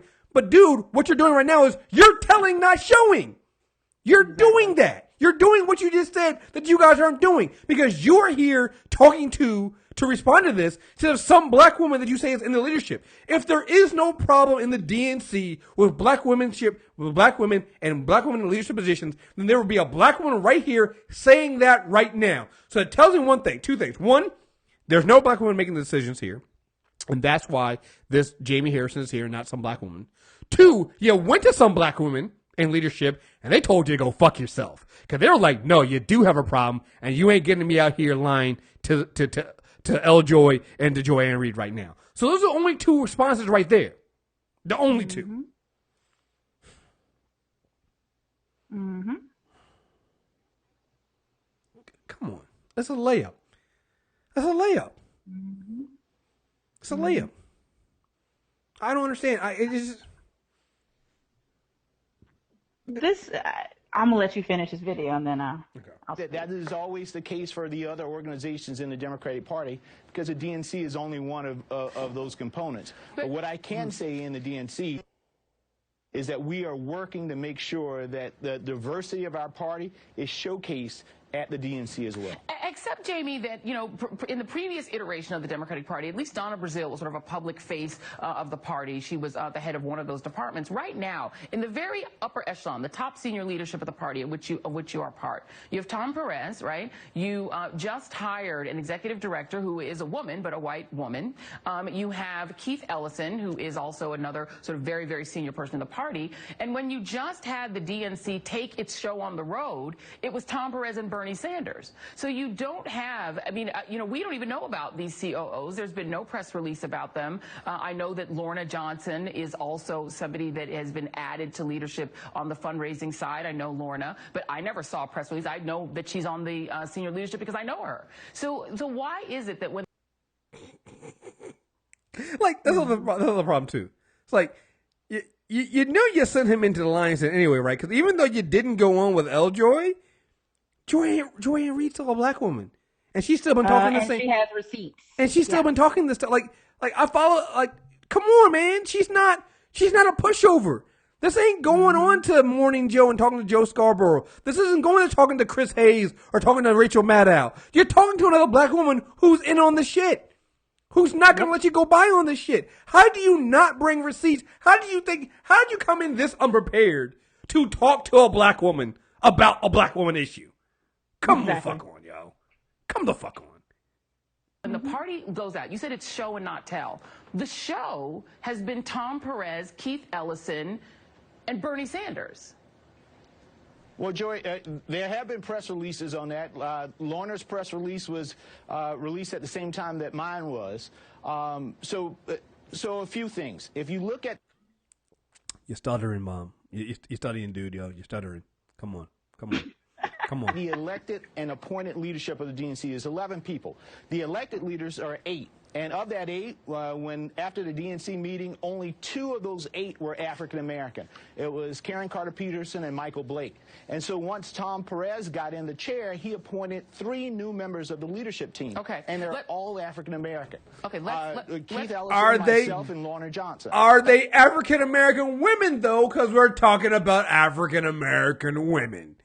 Come on, dude. Like, all right. I'm done. You notice he didn't say that. He said they're African American. Well, it goes back to when Joy called it out herself and Tom Perez's response. He's like, "We're gonna go and talk to women." It's like, no. She's like, "No, we're talking about black women. Don't go on to make this a white woman convention where you're bringing more white women and Latino women, and not. We're talking about black women are the base. Talk to us. Come on." Mm-hmm. I'm not playing anymore of this because the entire thing just made me mad because it just. The lack of preparedness this dude had. And again, he might be a good dude, but it's like, this is also the point where as black men, we have to realize that somehow we're being set up and that he should have said no. I'm not going to be that guy for you guys. You need to get a black woman to go out there and respond. Or you, Tom Perez, you just show the fuck up and respond yourself. He was completely outwitted by Joy. Completely. He wasn't ready for that. But I have a few things to say. Okay, so as a black woman, it's so infuriating to watch the political process in this country because I'm a Democrat, but the Democrats, and I'm a Democrat by fault, right? Like by default. It's not that the Democrats have ever really talked to me as a black woman. It's, well, if I don't vote as a black woman, then what happens to our party? What happens to things? Like, look at the country now. Right. We've got a fucking clown puppet in office wrecking shop, and there's nothing we can do about it other than vote. So, like, this is my dilemma. I live in Georgia, right? Special election runoff is coming up with John Ossoff and Kathy Handel. Neither one of those candidates are talking to me. But what do I do as a black woman? Do I not vote? And then everything that I believe in, not vote because they don't talk to me? Or do I vote and then they take my vote for granted? Mm-hmm. It's a conundrum. Like, they treat us terribly, and we are the people that fight for them the hardest. Mm-hmm. The disrespect that the DNC showed Joy by not even showing up for the panel, for a damn panel. Well, just a panel. Well, they didn't. Here's the thing. It's even worse than that. They didn't respond directly to these women. Right. At no point did any of the response that they got, none of it was directed back at these black women. Like, that is what's going to, like, that is, and this is where I get into the, you know what? You can say what you want, and I Lord knows, you go back and listen to this tapes, I have my problems with Hillary Clinton, all right? The thing that I got, and the reason why I felt way better, checking that mark off on Hillary Clinton in the voting booth is, Hillary Clinton went at black women. Yep. And now that she's gone, the DNC is being run by men who don't do that. And you can say what you want about Hillary Clinton, but she had a lot of black women, and they did articles on the black women that were advising her and that were around her, that she surrounded herself with. I know during the Congressional Black Caucus in D.C. before the election, she was down there speaking at a black woman event. Like, Hillary Clinton, say what you want. You can say it was pandering, you can say it was fake or whatever. She still went and talked to black women. Well, fuck, pander to me. I don't care how fake it is. Pander to me like you pander to everyone else. I'm just as important. My humanity is just as important. And and it's so infuriating. You know, my favorite black woman shout out was the one I did for the election, because I was so angry yet so elated with the way that we came out. But just the party itself, I can't stand Mark Lamont Hill, but I'm starting to see why he said some of the things that he said about the third party, even though we all know the third party was never going to win. As a black woman, just watching the way that they treat us and how they just don't give a shit about who we are and people that look like us, like they could care less. You know, John Ossoff is here, and he's got to win Georgia, right? You can't win Georgia without black women. You need every vote you can as a Democrat to win Georgia. Not even trying. Dude, I haven't heard him say anything to the brown community, much less black women. Not even trying. And he hasn't even tried. It's so frustrating to me. It's so frustrating because I don't know what to do. I'm gonna vote, right? Because I feel like if I don't vote, the whole process is messed up if I don't at least vote. But why should I vote? This is what has the party done for us? This is one of the little things that, and we're starting to see this. This is one of the few times you ever hear me say this. This is one of the good things about Donald Trump. Is you're starting to see some of the things that happened that didn't get a lot of news that happened under President Obama. That didn't get a lot of news because honestly they didn't involve white people. And so you have to look at the fact that, you know, President Obama low key had a lot of things for black women and put a lot of black women in leadership positions. And I honestly believe that Hillary Clinton learned from that. And that's why there were so many black women in her campaign. And what you're seeing right now with the Democratic Party is them learning the wrong lesson from the election. And they're now running away from that base, thinking they need to go back and get a base that never supported them. You're not going to get those white working class voters. Nope. Yes, Obama did win that first election with some voters who voted for him but now voted for Trump. Here's the thing. You know the bigger problem was? Black turnout was down. But the black turnout was down not because it was Hillary Clinton. Voter suppression. This is the first election that didn't have the full protection of the Voter Rights Act. Like, voter suppression was a huge deal. These are the things you need. And if you talk to black women and went out there with them, you would see this. You know, it's just, this is why, like I said, and we're about to get into, This Week in Trump. I don't think, I'm less likely to believe Trump gets 8 years just because I don't think that he will be around that long. Right. But that doesn't mean the GOP won't be. Like, Mike Pence is just as bad. And so is Paul Ryan. Like, it's not like we have a good lineup. Yeah, the line of secession here is trash. And it's trash. You're just not gonna get better. So it's just like suck it up, all right. And yeah, you're not gonna. This is like I said. I'm with you. Like, I vote Democrat because that's where we have to be at to be practical. But if the Democratic Party loses a long, and I can't go to Green and things like that because their parties, they're just as white and just as bad. They do just as much. Like Jill Stein was, goodness gracious, she was tone deaf as fuck. So it's like But if you get if you get the majority of black women to leave the Democratic Party and go form their own party to do something else, now you got my attention. The problem is, though, here's the thing. And I'm afraid this is part of what the DNC is counting on. Black women are so practical and so and do so much to protect this country from going into complete shit. They're not going to do it. Black women are not going to abandon the Democratic Party. One because the other thing too is like, why would you abandon a party that you spent so much time and investment in and built up? The Democratic Party is black women. Like, let's stop it there. Like, we're not getting if the black women leave the Democratic Party, there is no Democratic Party. There is no party anymore because it's a foundation. They might not be in the leadership position, but it's not. Like, so it's just like, it's in our nature to protect those that shit on us. It really is. Right. And for that very reason right there, we probably would never leave the Democratic or the Democrats because it's just in our nature. And let's be clear, if it was white women who voted 94% for Hillary, they'd be all over it.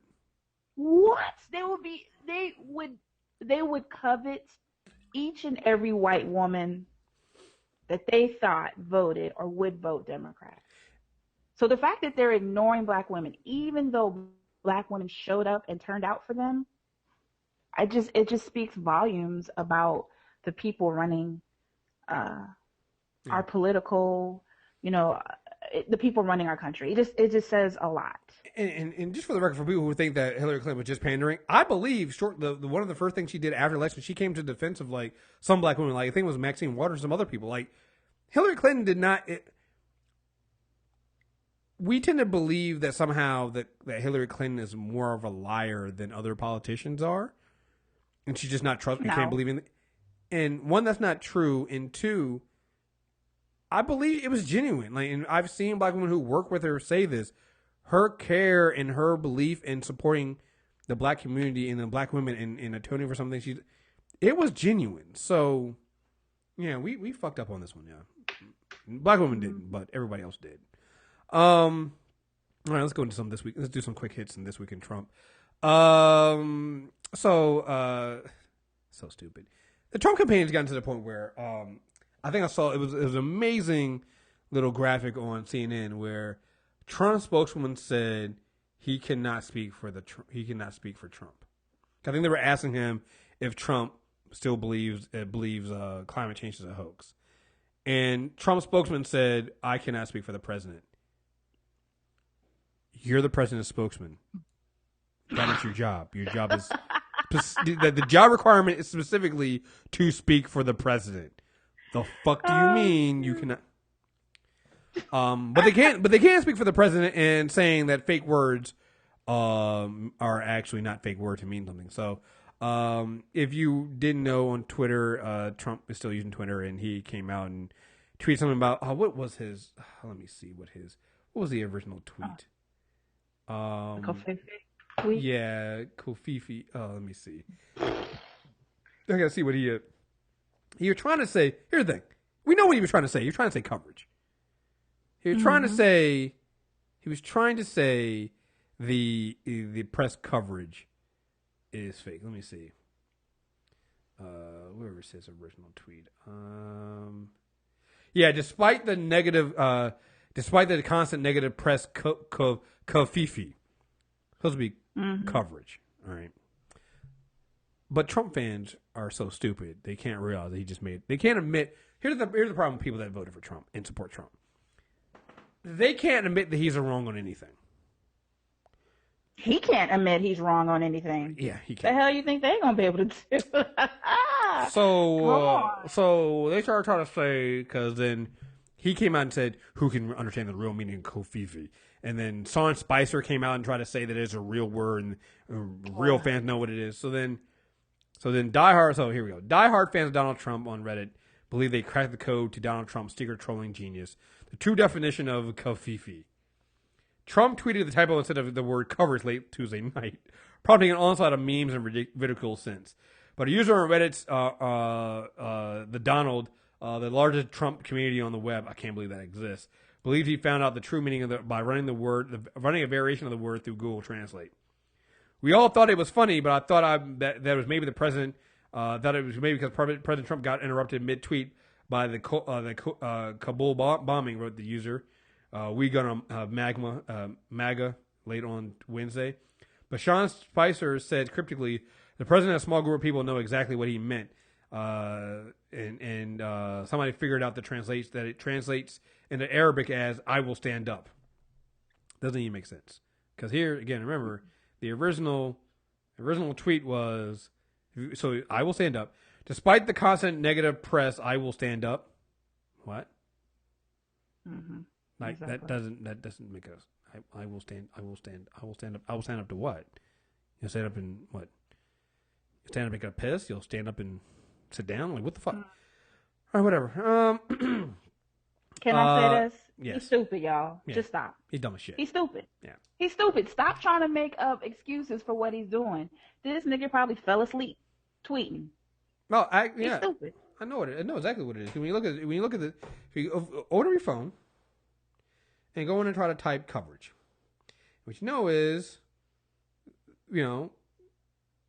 he typed an F instead of the R. I mean, that's what it is. He made a typo, a normal typo. Shouldn't be tweeting anyway, but he made a typo. It happens, right? Mm-hmm. Not to mention, I think the motherfucker is functionally illiterate. So there's that too. Mm-hmm. Turns out the translation is wrong, though. This is insane. Yale University Islam scholar and Arabic speaker Andrew March told the Daily Beast, "Why would you think this?" Yeah, it doesn't stand for that because it's not a real word. Right? But it just goes to show you how stupid they are. It goes to show you that no matter what he does, they believe. Also in the new, and this comes after the fact that he had a disastrous world tour, by the way, where basically every Angela Merkel from Germany is now across the board is known as the leader of the free world. The president of the United States is no longer known as the leader of the free world. Angela Merkel from Germany is. It's been disastrous. Like there have been people. The people have laughed at him. At one point where he was trying to meet up with the other group, he couldn't walk with them, so he had to take a golf cart. He is out of shape. There's an article put out earlier that said that he's gaining weight and he has no friend and he spent all his time alone. Like this dude is everything he's every disaster we said he would be. And then he decided, to pull out of the Paris Climate Agreement. And let me tell you something. Whether you you voted for Donald Trump because you thought he'd be a good business. Which, by the way, if you know anything about Donald Trump's businesses, That's just stupid to begin with. He's not really a successful businessman. He's really kind of a thug, to be perfectly honest with you. A thug and a cheat. But this is the deal that is too much for even companies. Elon Musk pulled out of the little business, like the little group they had, the like advisory board that they had for Donald business leaders. I think one of the guys from Disney recently pulled out as well. Oil companies are against, like Exxon, Shell, they're against pulling out of the climate agreement. Mainly because they also get, renewable energy stuff. They do natural gas. They do this kind of other stuff in there. So then they're like, oh no, this is still good for business, So, the idea of we're getting out of this for business. Silicon Valley people, Tim Cook from Apple, Elon Musk, they were in contact with the White House directly, making clear just how serious they view the issue of climate change and how important it was to them that the president not withdraw from the international pact. I saw Mike Pence, who, good god awful, I hate this dude, was trying to figure out why climate change was the topic that liberals would. Here's the thing, the military, huh? Dummy. Yeah, he's a dummy. I said, of course he's asking that question. He's fucking stupid idiot. too. He's so fucking stupid. The military, the U.S. military, believes in climate change and sees climate change as a national security issue. The U.S. military. All right? Yep. Everybody with some sense, and even some that don't have any sense, see this as a problem. All right? Yeah. All right? He still pulled it out. Because he was elected president of Pittsburgh, not Paris. By the way, he's holding a rally, I think in Pittsburgh, in a park that was named for a Frenchman from Paris. Nice. Because of optics and everything like that. He's a fucking idiot.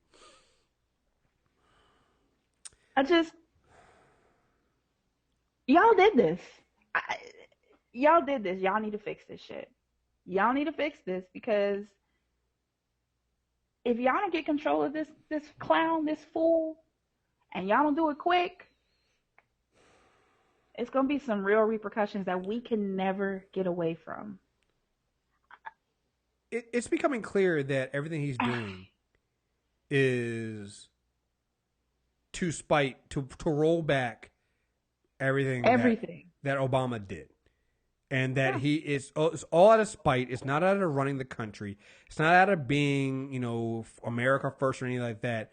It's all because Obama did. And he's trying to get, not only is he trying to roll back what Obama did, he's trying to get that status Obama had. And the thing about it is he's not going to get it. The world respected Obama. They still respect Obama. Like, Obama went out and he did an event with Merkel. And there were hundreds of thousands of people that showed up. Trump is a laughingstock. All right. Speaking of things that roll back, the U.S. military could deny potential transgender rights beginning July 1st, ending Obama policy. The U.S. military will now start allowing transgender men and women to sign up starting July 1st as planned, unless the Pentagon moves to fully implement a policy enacted by former President Barack Obama's administration, Military Times reported on Thursday, citing sources privy to internal discussions. The report stressed that the Secretary of Defense, Jim Mattis, can ultimately decide whether to implement the order, but it's unclear if he will. Also, the Pentagon requested reports and input from each of the military's branches last month to weigh if the military stands in readiness to begin accepting transgender applications on July 1st, 2017. Those assessments were due on May 31st. To date, roughly 7,000 of the military's 1.3 million active duty members are transgender, but they were not allowed to openly identify as such until Obama's policy was enacted. According to Military Times, the Army and Marine Corps have been branches most active in pushing for a delay in implementing the policy, but one official said that such pushback had more to do with practical matters than outright opposition to transgender people serving. Yeah, I found that hard to believe. However, the same official said the funding was an issue specifically when it came to upgrading facilities like group showers and other communal living spaces. Here's the thing. If we were going to be like the utopian futures that we see all the time in Star Trek, Star Wars, and things like that, you wouldn't need to worry about this because men and women could share these events and it wouldn't be a problem. But because you have a huge sexual assault problem and sexual abuse problem in the military that you are doing nothing about, right? It's kind of a problem. It's going to continue. Look, I used to be in the military. I used to be in the Air Force for 7 years, and these laws that Obama put through are fantastic, but you also have to deal with the problems within the military, which are 100 times worse. I mean, it's literally a frat, you know, when I was in the military, and a frat with guns. A frat with guns, a frat that's allowed to put their hands on people. They think it's a joke when they do that. Like, so when you have laws or when you have pushback from the White House, it does nothing but embolden these people. And not only are they emboldened, let's say, for instance, you are a brand new, I was in the Air Force, so airman, okay? And the guy next to you is gay, or the guy next to you is transgender, right? You feel like you can do whatever you want to them. And this is a private community, all right? So, like, things that go on in the military, civilians would never know. Right. If you've got people like generals and sergeants and captains that don't care that people are being abused on their base, you'll never hear about it. It's never going to be on the news. So when you have these laws that are already hard to integrate in the military in the first place, and then you have somebody come in and stop it, or somebody come in and say, you know what, no more transgender in the military. You're doing nothing but killing these people. And the military is the one that actually pushes the charges against people that do things to people that are gay or transgender or brown or a woman or whatever their excuse is for abusing someone else. The more pushback you have in the public, the worse it is for them in private. I just can't stress that enough, because I saw a lot of bull when I was in. And I can only imagine the type of terror they go through being in the military. So it's infuriating. It's a top-down issue. It's a top-down issue. Like, let's be honest here. A lot of these generals and the people that are up, they're older white men who have an old, just like we said before, they, like Bill Maher, they haven't grown and haven't changed their worldview.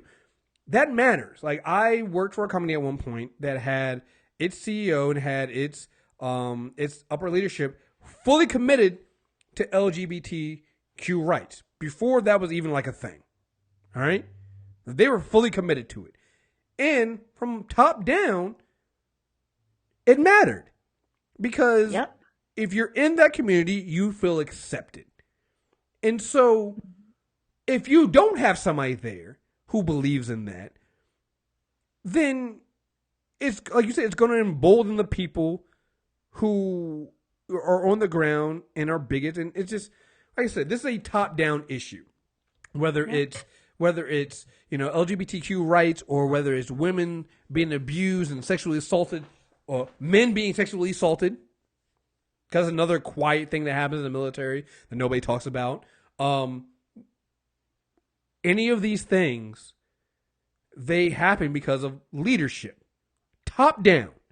And you now have top leaders in this administration who don't support this.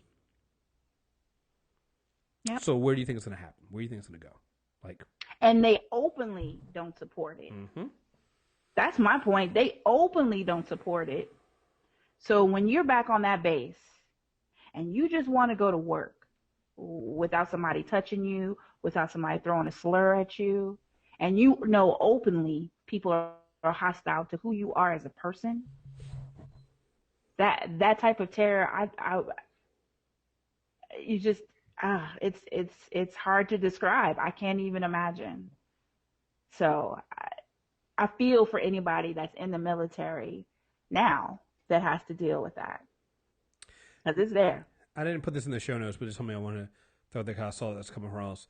It goes down to your top down. You know, when people at the top do this stuff, people on the bottom feel emboldened to join in on it. Article I saw came across on my timeline. Marines arrested after displaying white nationalist banner at pro-Confederate rally. Two active duty U.S. Marines were arrested after driving hours from their homes to take part in a pro-Confederate rally last week in North Carolina.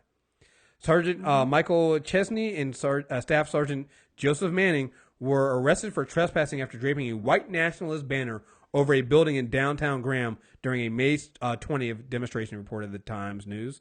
The pair unfurled a banner that quoted George Orwell's 1984. He controls the past, controls the future, in letters YWNRU, which stands for You Will Not Replace Us, a slogan linked to the white nationalist group Identity Europa. This is a group we talked about last week.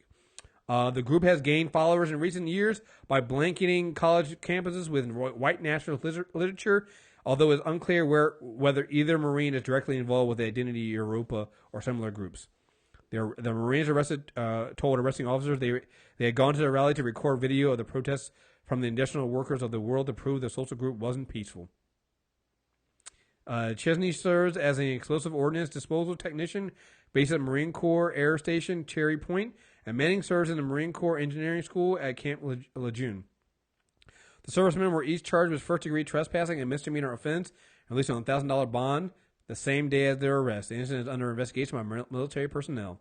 How much you want to bet? So you heard that. That's there you go. By military personnel. How much you want to bet? Nothing happens. Nothing happens. Nothing happens to these two.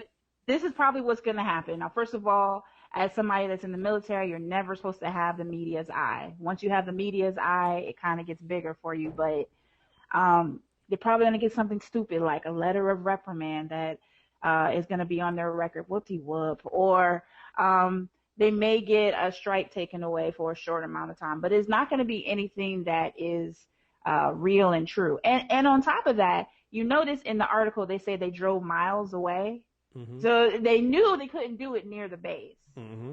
And chances are the people that they're stationed with there, most of them are brown too, mm-hmm. because most of the military is chock full of us. Mm-hmm. So, yeah. I remember stuff like this when I used to be in, and it's like, I don't believe that they did anything to these guys, and I don't believe they're really going to do anything to people like them. Right. They're just going to give them a slap on the wrist. Right. All right. Last thing in this week in Trump, and then we'll move on to the great moments of white privilege, and then get ready to get out of here. After climate loss, Ivanka moves on. So there's been thing going on where, and I noticed this week. Anytime Trump's about to do something terrible, about a day before, Ivanka comes out and declares support for it, so that when her father goes against it, she can still protect her brand. So, right before, you saw the article about I just read about the transgender protection in the military being potentially rolled back. Mm-hmm. Right before I saw that article, Ivanka come out saying we support our LGBTQ community, and because I think it was Pride Month. I think it is. Mm-hmm.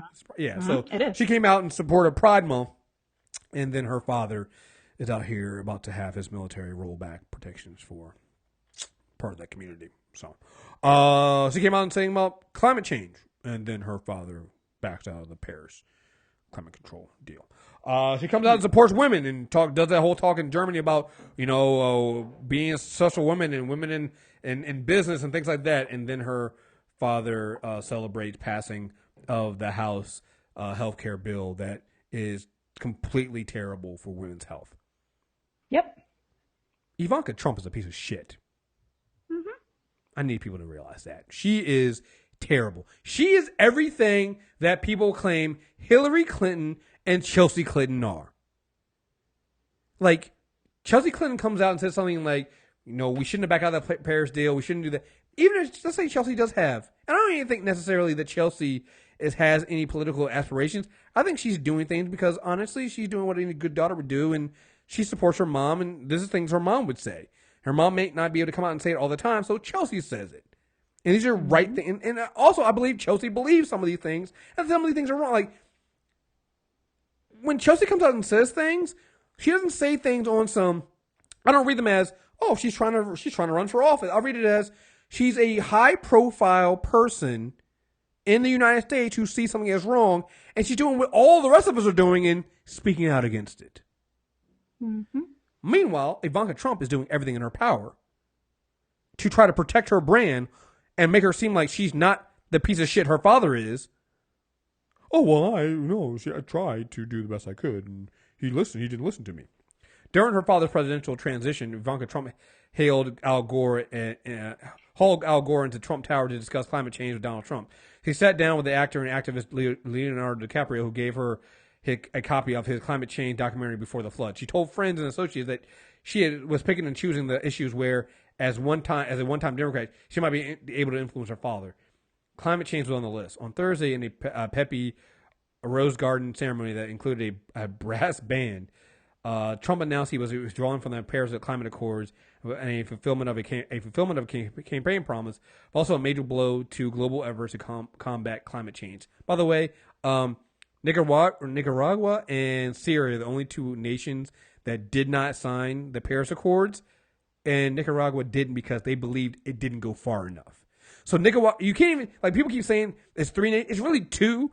Because Nicaragua was like, no, we're going to do even more than the Paris Agreement goes because it doesn't go far enough. We're going to go on renewable energy in 10 years. So they don't even count. They're ahead of the curve. They don't even count with us, right? They can't. We can't sit at their cool kid table, all right? We're with Syria. We're the only other group. Us and Syria. All right?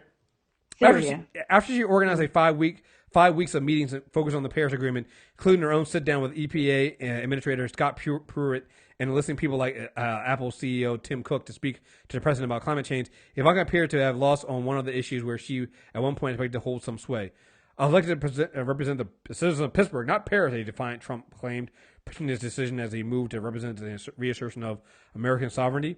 Ivanka Trump and her husband, Jared Kushner, who might be going to jail, have taken the defeat in stride, according to 2 people familiar with their thinking on the issue. Their view of their roles in the White House is that they're playing the long game, helping the president to be successful. They don't tell their influence day by day or bill by bill. Go fuck yourself. Go fuck yourself. Go fuck yourself. Fuck both of you. You both. So she knows that she's wrong. I mean, that she knows that he's wrong. So what she does is a preemptive strike. People have pointed out that they believe that Ivanka Trump, or at least people close to Ivanka and people close to Jared Kushner, are some of the leaks coming out of the White House. This is why CNN just did Ivanka Trump is the most powerful Jewish woman in the country, which, by the way, is not true because there are 2 Jewish women sitting on the Supreme Court apparently. So go fuck yourself. No, she's not. But this is why you get all the puff pieces about Ivanka. Ivanka is the leak. Or at least the people around Ivanka are the leaks. And we got to take the leaks with a grain of salt because they're leaking to make Ivanka look good. They're leaking to make her, so when her father does fail as president, because he's going to be a failing president, she can come out relatively unscathed as a person who tried to do the right thing. Mm-hmm. Do not fall for this white woman bullshit. Mm. Do not fall for this bullshit. The banana and the tailpipe? The banana and the tailpipe. Do not fall for this shit. This white nonsense, do not fall for it. Just trash. Basura. That whole group. Just Basura. Complete white woman bullshit. Like, I tried to help my father and do the right thing, and he didn't listen to me. When I talked to my father and told him to intervene in Syria, he bombed a runway that didn't do shit. It didn't do shit. Like, what are you doing? What are you doing? What are you doing? All right. Now, time for everybody's favorite moment. I can't wait to do this at NegroCon. NegroCon. We're gonna do the NegroCon. We're definitely gonna do. Great moments of white privilege.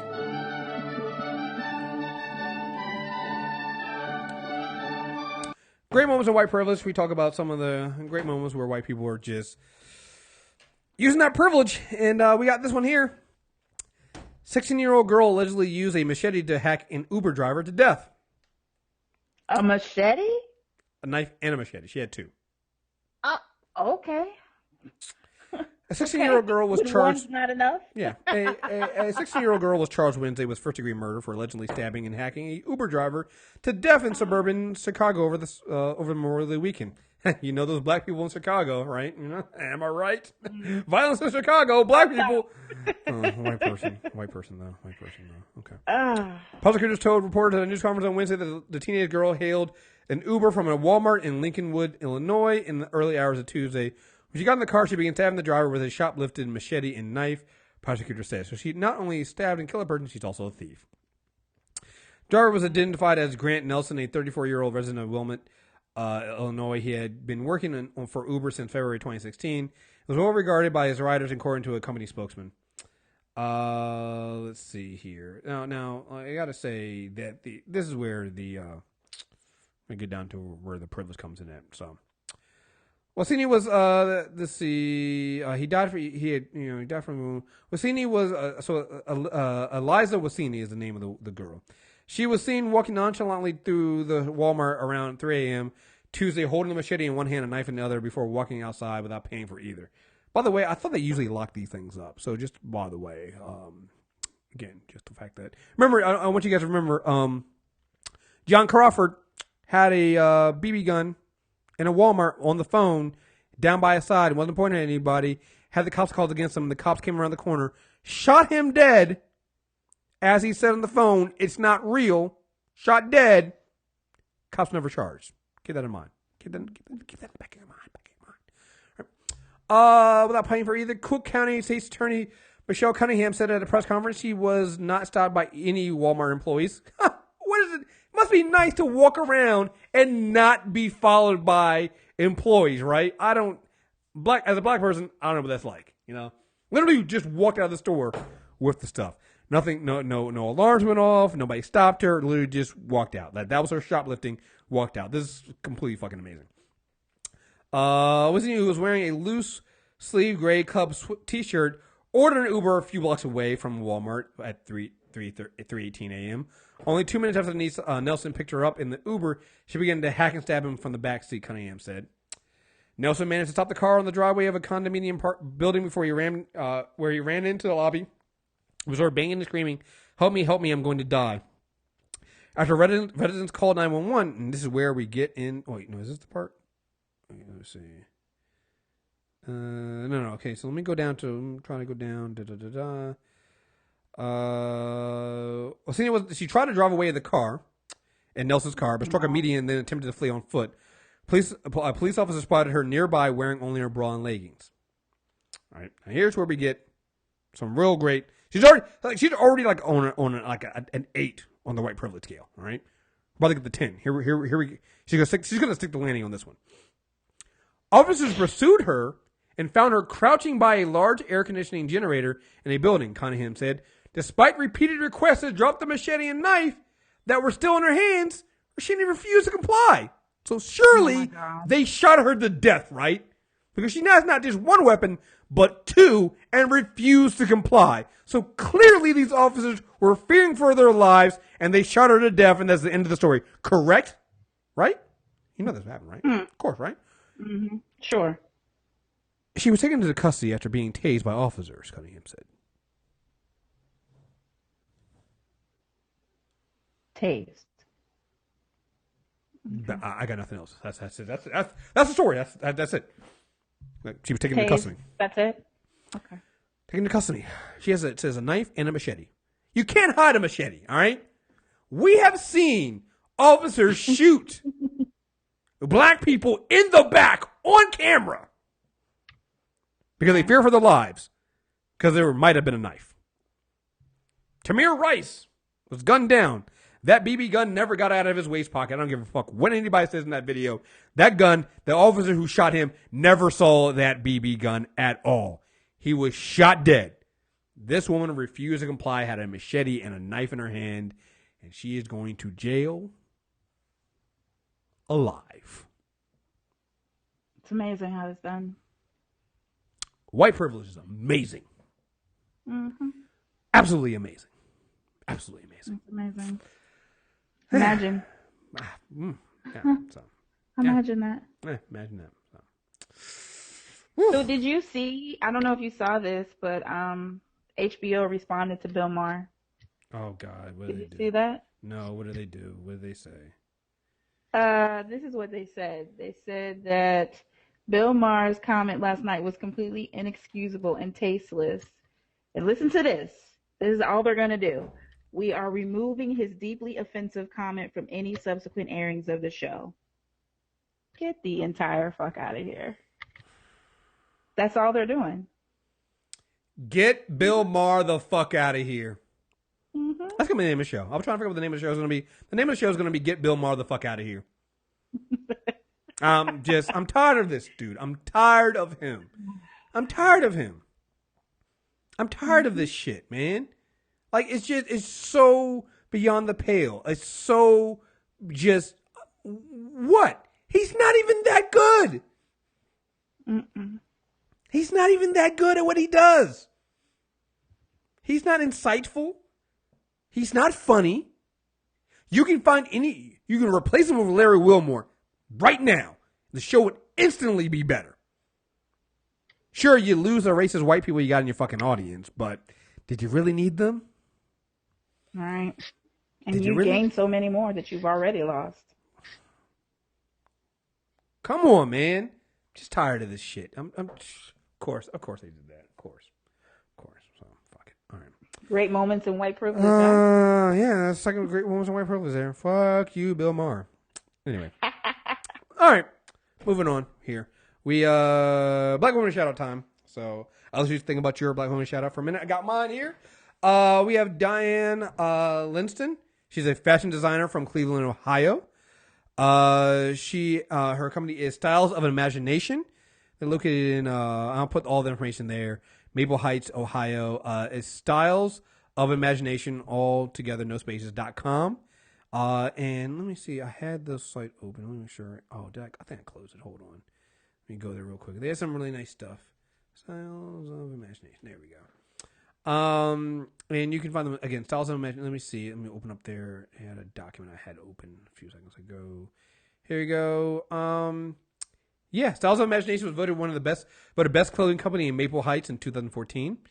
She was featured in 2016, 11th anniversary of Who's Black in Cleveland, Ohio, being the only African American female manufacturing company.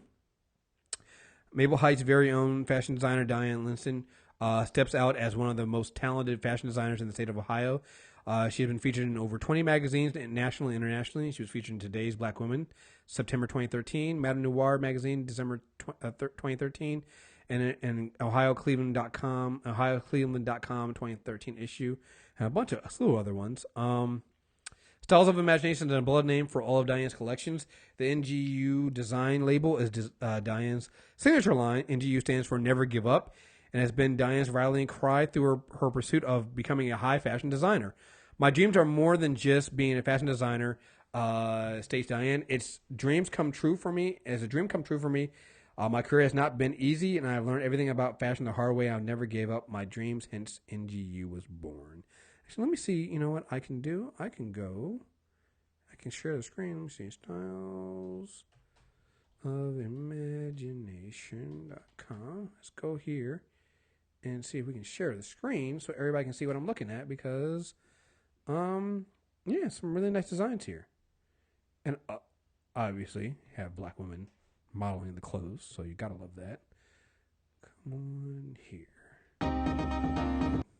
Oh, I think she has music playing. Let me close that real quick. So, stop.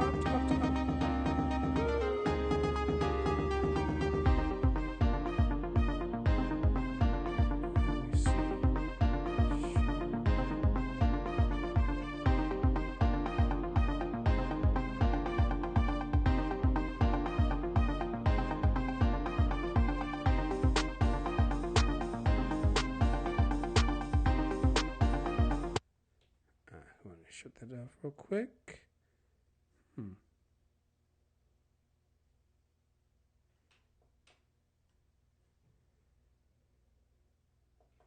Women of all ages and sizes too. How rare is that? Yeah, there's some nice designs here. So, yeah, I would definitely got to check this out. She has a website, so if you're not in Ohio, you can still shop online. She has a fall line. She has a fall line. She has a spring 2017 line. Let's go in there real quick here and see what we got here. Yeah, there's some nice stuff here. So definitely check them out. I know you're already thinking about how you can reach out and talk to her. So yep. I can hear that the silence is like this. So, we gotta have a conversation with this woman here. So yeah, these are some really nice stuff here. So I think, does she have physical stores? Yes, she does. There's not physical stores, but there's there's places here in Michigan and Ohio. She has some places in Georgia that are running her lines. There's some place in Virginia, Pennsylvania, Atlanta, Detroit. A lot of places that are carrying her line of stuff. So yes, please check out stylesofimagination.com. Hit up Diane and check this stuff out. Man. Again, this just goes back to some of the stuff you see that gets submitted to us that is just truly amazing. Black women out here doing that shit. So. Let's tell you, who do you have for your Black woman shout out? So look, I stand every day for Black women, but there's one lady that I'm always standing for. I must stand for one more time, and it is Serena Williams. That's Bae. That's Bae. That's Bae. I love Serena so hard, and I'm just so happy to see how happy she is right now and how much she's enjoying her life as a pregnant woman. I love Serena. So that's my Black woman shout out for the week. I swear to God, I think every time I bring have a Black woman on the last few episodes, it's been Serena as their Black woman shout out. And look, I can't be mad at it. Can't be mad at it. It is what. Yeah. Hey, why not? Like you said, and you know what the great thing about it is, I've noticed this recently. Especially when you start really focusing and thinking about the fact that Serena doesn't get as much marketing money and doesn't get paid as much as lesser athletes in her sport, or not even in her sport, right? I've noticed more. Have you seen more marketing things with Serena lately? I have. They have the one, I think it's the one with Intel. There's a couple other ones I've seen her in. Like there's the one Boost where Mobile. she's playing tennis with tabletop tennis with Steph Curry. There's that. Steph Curry, right? Yeah, I mean, I've seen her in more things recently than I've ever seen her in, and I think that's good. It's like about damn time, This is one of the top athletes, period, in sports, period. Why the fuck aren't there more I want to be like Serena commercials? Like, what the fuck? Like, if she was a man, we wouldn't even be having this conversation. When it was Tiger, when it's LeBron, Kobe, Jordan, all these guys, like, come on, it was no doubt she was there. Shit, even look, look, when she was on top, I stand for this woman all the time. Hey, Ronda Rousey, the UFC made sure they promoted the hell out of her. Because it's like, yo, listen, this is our top female athlete. We're going to make sure she's everywhere. It makes no sense to me that tennis doesn't do the same thing for Serena. Hey, man, look, Serena is my real-life version of Wonder Woman. Like, just real talk. She's my real-life version. She is talented. She's incredibly intelligent. She has done so much for her career, but so much more for Black women who either have a love for tennis that they would have never have had without Serena and Venus, or just women who want to be athletes. She helps women be more comfortable with their bodies. She killed it, won all kinds of championships, being pregnant. Is there anything that Serena can't do? Yeah, you're right. I haven't seen it. So, yeah, I'm always going to stand for Serena. Always, always, always going to stand for her. So, well, I think that's it, ma'am. Thank you for That's the way we're gonna end the show. We're gonna end it right there. Just do it right there. Like, thank you. You know, you were nervous before getting on here, but hey, this was a great show. Oh, thanks. It was fun. Listen, I appreciate it. You've been doing a great job on Secret Sauce, and gotta say on Drunks too, because again, that's another one of those shows that we have on the network that I like. What you guys do there and the discussions you guys have is just. I'm so glad that I don't have to watch the shows just because I have so much going on here. But I'm so glad somebody is and doing that work there. So because you're doing a great job, really great job. So thank you very much for all the help you've done and helping the network. Because again, the network wouldn't be what it is without the women. It's amazing. It's crazy. I didn't set out to do this, but the black women behind the MTR network and the work you guys are doing right now is just truly amazing. And I think I got more. You guys might outnumber us. You guys might outnumber the black guys working on the MTR network, honestly. And I honestly am. You may have a point there. I think you guys do. I think you do. I think you guys outnumber us, and I think I speak for all the guys. We're perfectly okay with that. We are perfectly okay with that. You guys have done a great job, and please tell everyone where they can find you. Obviously, you're on the MTR network, but social media and things like that. Tell people where they can find you at, please. Well, first of all, thank you for giving us a platform to be able to put things out. We appreciate that. So I'm terrible about Twitter. My name on Drunks is Winter Rain, but since Kriss refuses to ever call me that, I just go off of Latoya Foster, which is my Twitter name. I think it's under Chocolate One. If you ever want to get in contact with me for a Black Woman Shoutout, please feel free to contact. I think it's MTR Network. Yeah, BW Business. Yeah, BW Business. BWS. No S. Just BW Business. BW, that's right. BW Business at mtrnetwork.net. Yep. You could also contact me at misslatoyafoster@gmail.com. But yeah, you have an MTR Network account. Huh? You have an MTR Network account. I do. I'm used to people contacting me. It's not a big deal either way. But anyways, if you are a Black woman who has a business or an idea or a book, or you just like to talk, it doesn't matter to me. Hit me up. Like, I'm happy to talk to you. If you've got something that you'd like to see me do better or differently, I'm open to that as well. So, I look forward to hearing from people. Please check the show out, guys. I'm gonna put you on. I'm gonna put you on blast right now. We're waiting on you to give us the. We have a feed for you. We're waiting on. We got 2 more episodes, and then we'll put the feed out. But also, we need you to decide on an image you want to use. Your little logo for Secret Sauce. You know what I'm gonna do? I have an idea for. I'll probably do the same thing I did for Unanimous Decision and Super Tuesday recap, stuff like that. I'll give you a temporary one, and then whenever you come up with a design, you let me know, or somebody who can design it for you. I know you're looking at some Black women, but we'll get that out there. But yeah, 2 more episodes, and then Secret Sauce will have its own feed on the network, like all the other shows do out there. I like to wait until we have 5 episodes for a show, and then I put it up on the feed, and you can subscribe to it on itself, and it makes it easier for also the hosts to go out there and just kind of tell people where to go and find their show, and I have to tell them, yeah, we're on the MTR Network, and here's a list of 300 other episodes that don't require my show.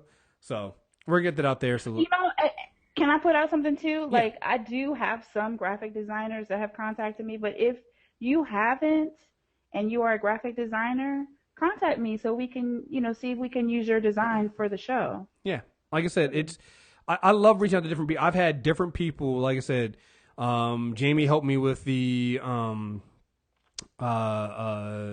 shirt designs. Roslyn, she did the original MTR Network designs. Like, I remember we had somebody, I can't remember, I think it was Will, did our characters where it was like me as Magneto and the Flash and Phenom as Deathstroke. Like, we had that. So we've had different designers do this, and I love getting the different looks. Like, I think, it's to me, anybody else I can help put on, for stuff I love. So, yes, please hit her up. See what you can do. We'll go from there. So, and yes, I'm paying people. So, yes, I don't know if she told people this, but yes, I'll pay for the design. So you let me know, and she'll send me the bill, and we'll go from there. So, anyway, folks, got time to get out of here. Thank you guys very much for listening. Winter Rain, thank you for joining me.